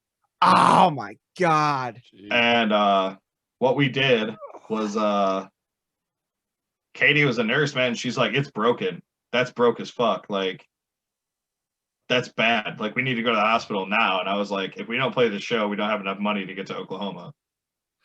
Like, straight up. Like, we got to play this show. And if I go to the hospital, we ain't going to be back in time to play the show. There's no way. Yeah. So what we did is, we smoked on the bus a little bit. And then and we had like iced it so the swelling would like go down a little bit kind of thing. And I like forced my foot back into my boot. Mm, And which the initial like putting your boot on was pretty terrible. yeah. And then I actually like taped the outside of my boot so that it would stay tight Yeah. and it wouldn't keep like doing that. And I went and sat at the merch table and watched all the opening bands. Limped back to the backstage, painted up, and I spent the whole show, middle of the stage, that foot up on the monitor, just balancing the other foot, dude. Did the whole set. We stayed and watched Macabre, and we stuck around for, I think, close to 2 hours after the show, signing stuff and talking to fans that had been out to see us. Jesus. And then we went to the hospital. It was like, Jesus Christ. You guys are like Slipknot. Like, holy shit. and we went there, man, and like, I showed him, I was like, I think I broke my ankle. And the dude that does the x-rays goes, oh shit. Like, it was like bad, man. And they gave me like the one of those, they look like a RoboCop foot or something, Oh, basically. okay, It's like yeah. the giant braces that go up to like your knee. Yeah. Yeah. Give me one of those, man. And they're like, you tore like a bunch of stuff. It's not broken. I didn't break it. But okay. I tore a bunch of ligaments. Yeah. And so I had to wear that brace, and I thought it looked stupid on stage, so I would take it off, like to play shows. Like, I would take it off, and I would just have the one foot on the monitor and do that and headbang as much as I could. And there was a few times I almost fell over because of it. It was actually the first day of the Cryptopsy tour I showed up in that brace. Like, Yeah. from doing that. Insane, dude. Yeah. That is insane. I broke my hand on the As Blood Runs Black tour.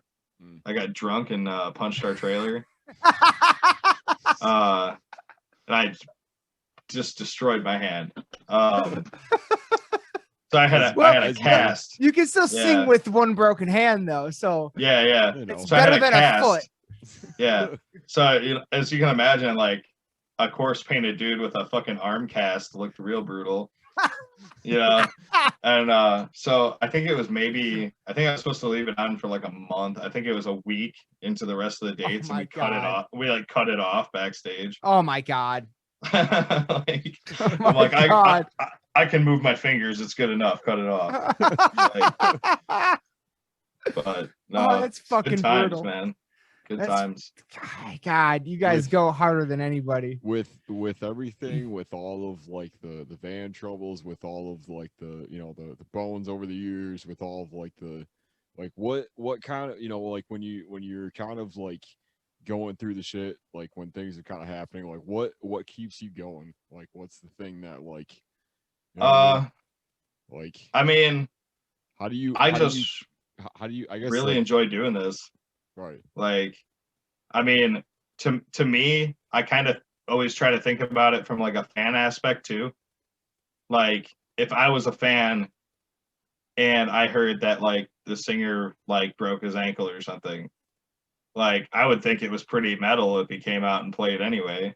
Yes. Like That's fair. that's awesome. Like, and I've and you hear about like the dudes from Slipknot like still playing with like stuff like that, and when I was growing up, you saw like dude from Parkway Drive broke his leg and he's like playing Download in a wheelchair, Yes. like stuff like that. And I'm and that stuff just I guess always inspired me a little bit to be like, I don't want to cancel a show for anything, like at all.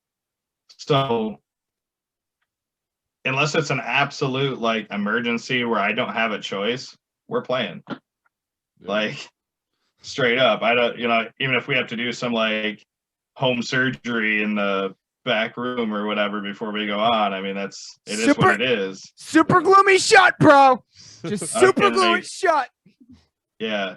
We've definitely had like broken bones and sprains and whatever amount of different emergency situations happen on tour, and it just we kind of always gotta pull it together and be like, listen, we'll take you to the hospital, we just got to get through like 8 songs though After the show. After the show and I mean, don't get me wrong, like I said, I lost my voice the one time and canceled in Tallahassee, but that was I didn't have a choice. What can you do? Yeah. And we've missed shows for like a broken down vehicle where we like physically couldn't be there. Right. We've had shows canceled because the venue caught on fire several times. What? Like we're cursed in Salt Lake City, actually.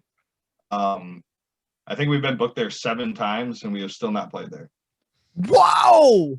Like record. All those times, man, I think one venue like closed down the week before we got there, like went out of business, and the owners like didn't tell anybody, and they just shut the doors one day and are like, it's over.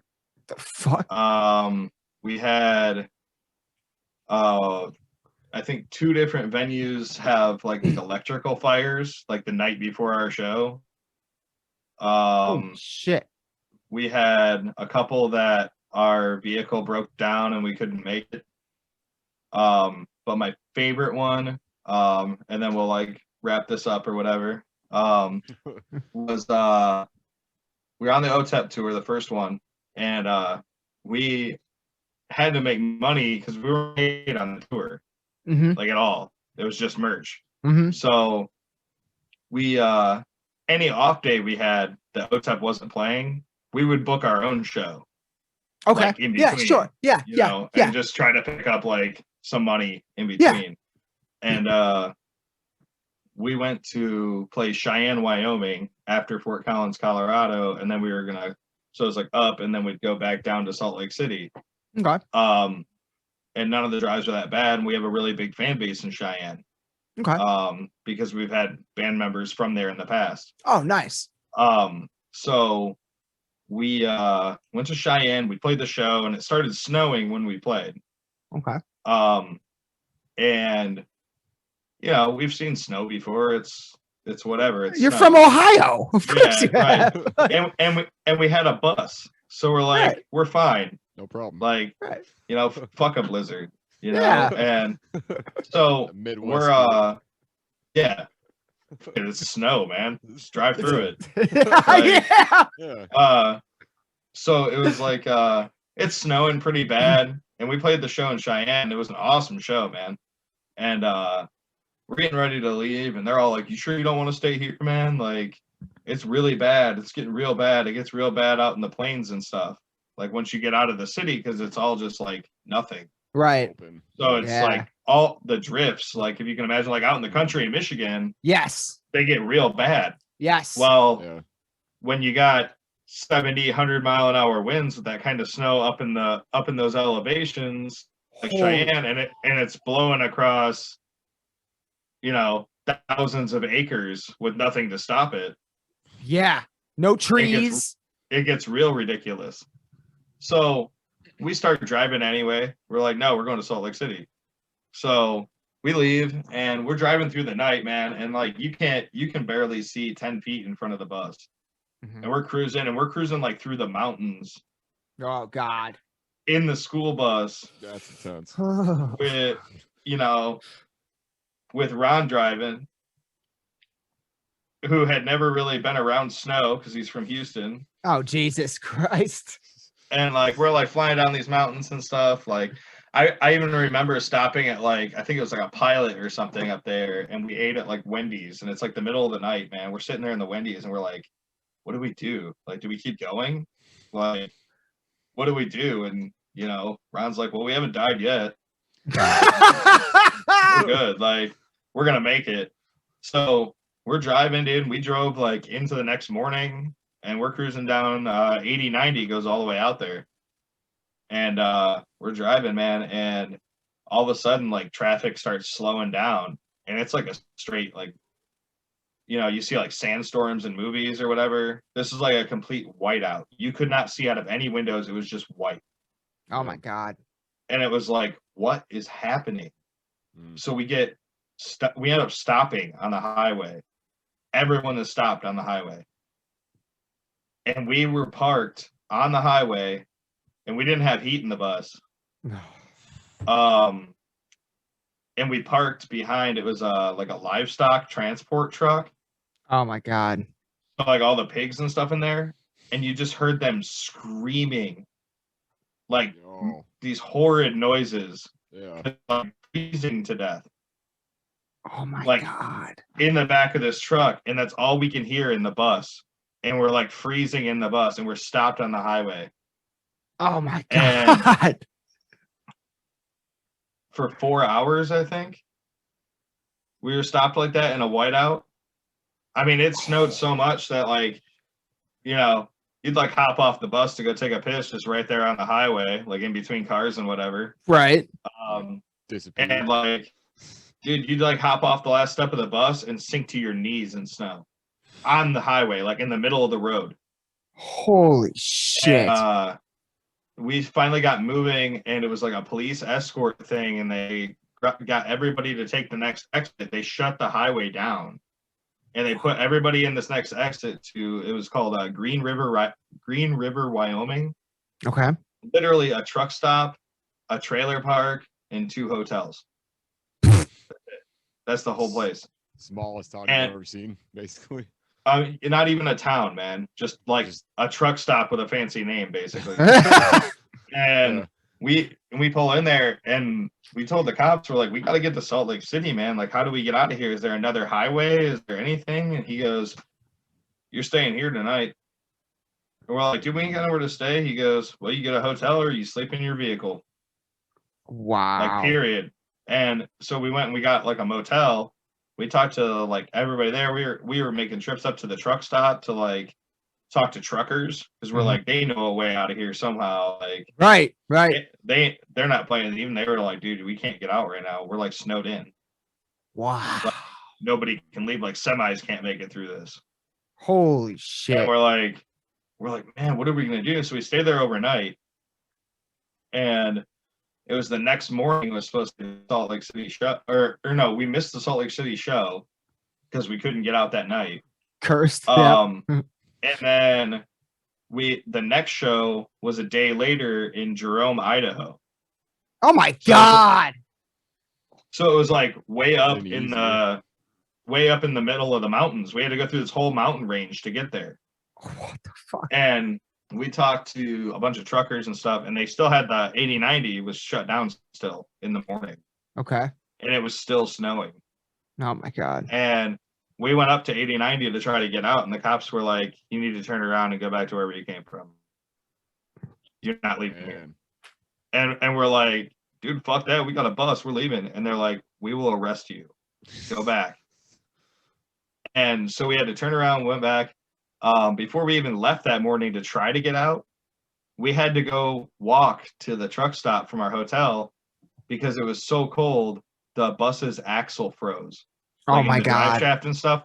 So we had multiple band members laying on the ground in the ice, spraying de-icer all over the bottom of the bus so we could even get the wheels to turn.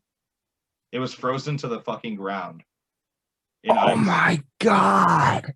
A full-size school bus. Oh my God. And we got it moving and we got it going, dude. And we got to the truck stop and we started asking truckers, like, how do we get out of here, dude? We got to go. We can't miss any more dates. Like, we have to leave. Yeah. Because our next show after that, if we would have missed Idaho, was in California. Oh my God. So, like, it was becoming like, if we miss this next show, we have a 30-hour drive. Right. Right. Wow. And don't know when we can leave this place still. So this trucker goes, well, there's a way, but who's driving? And we're like, Ron. He goes, where are you from? And Ron goes, Texas. And he goes, don't take this road or you're going to die. Like, just straight up. And he like showed us on the map where it was. And it was like this sketch ass, like, mountain pass road, like on the corner of a mountain that's got like this secret way to get out of town, out the back of this truck stop, like to get on it and like all this shit. And we had a little band meeting around, like, we're going. And we're all like, we're going. Let's go. So we went, and while we're driving on this road, we had a semi jackknife in front of us, like across the whole highway, and Ron drove on the shoulder in the snow around it as it was like wrecking. And we got all the way through, and we made it to Jerome, Idaho, I think an hour before our set. We got to the venue, and we played the show there. And when we got off stage, we like checked our phones finally, and there was, I think it was like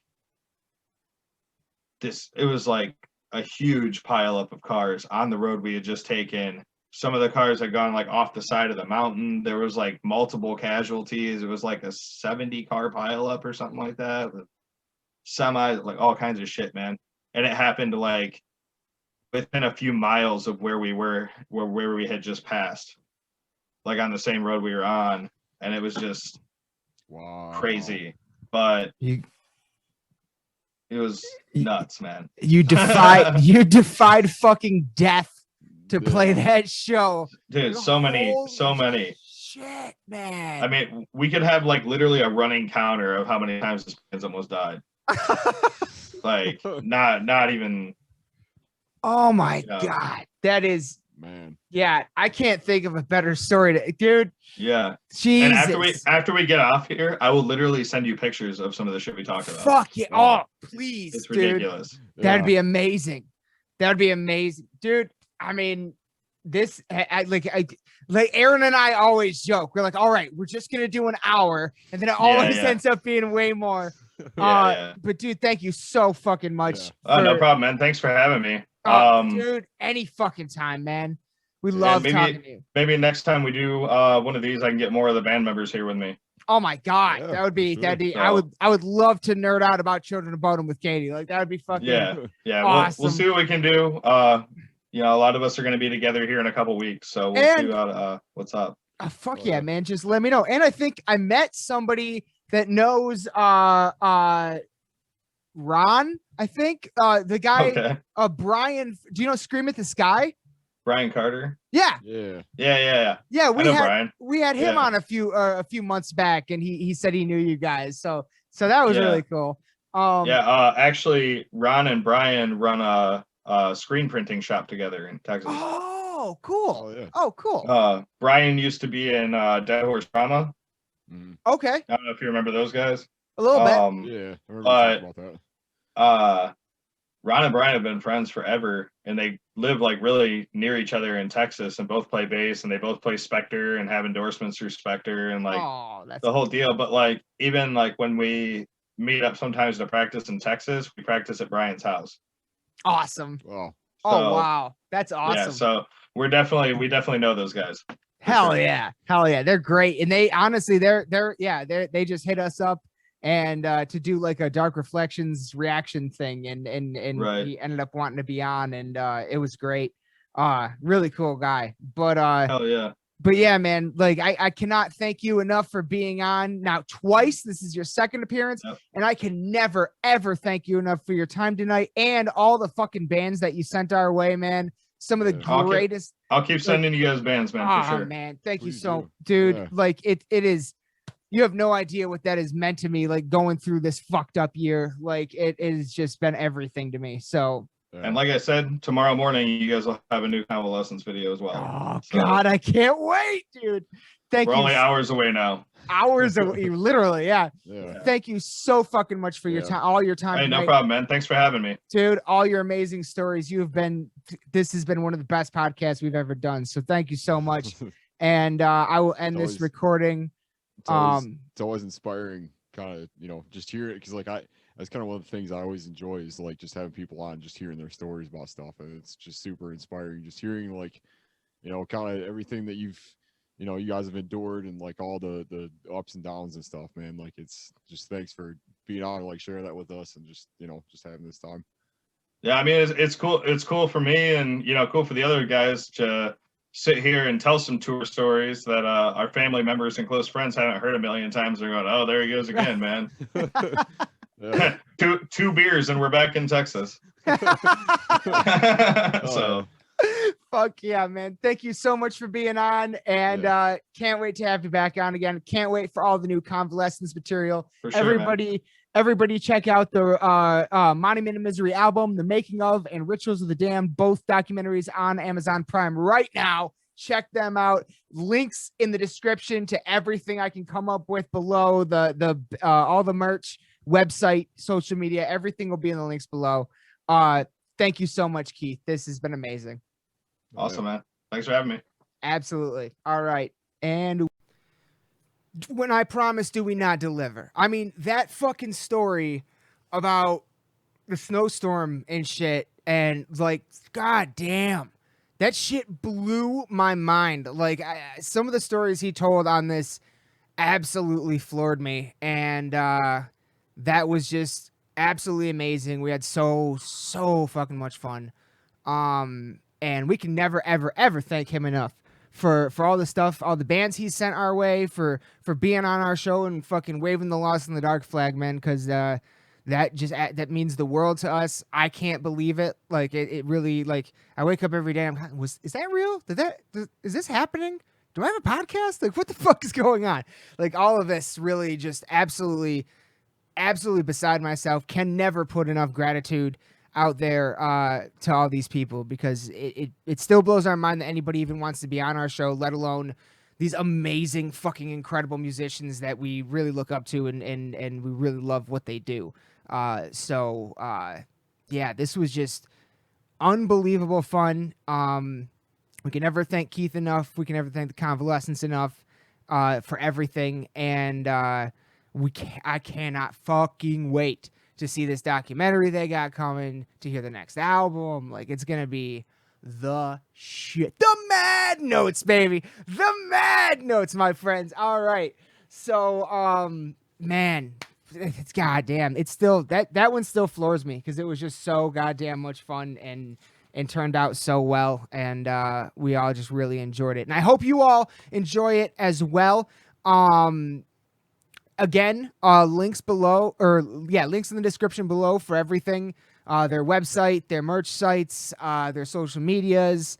They are everywhere. So they're not hard to find. So be sure to check out all things Convalescence. They always have more up their sleeve and right around the corner. They are hustlers. They are relentless, reckless forever. Come on. They are fucking just, road dogs. These are one of the hardest working fucking bands out there. And they're absolutely phenomenal and deserve all of your attention. And be sure to fucking go pick up some merch from them. I actually recently just got some, which we're going to have a little video about a little later this week, a little something for you. So that'll be fun. We got a lot more coming out this week. We got a lot more coming as always. But be sure, until then, I hope you enjoyed this video. Be sure to check out all things Convalescence. Links in the description below. And until next time, my friends, hope you enjoyed this one. I hope you enjoy the next one. But until then, raise your fucking horns and bang your goddamn heads. We love you all to death. Good night.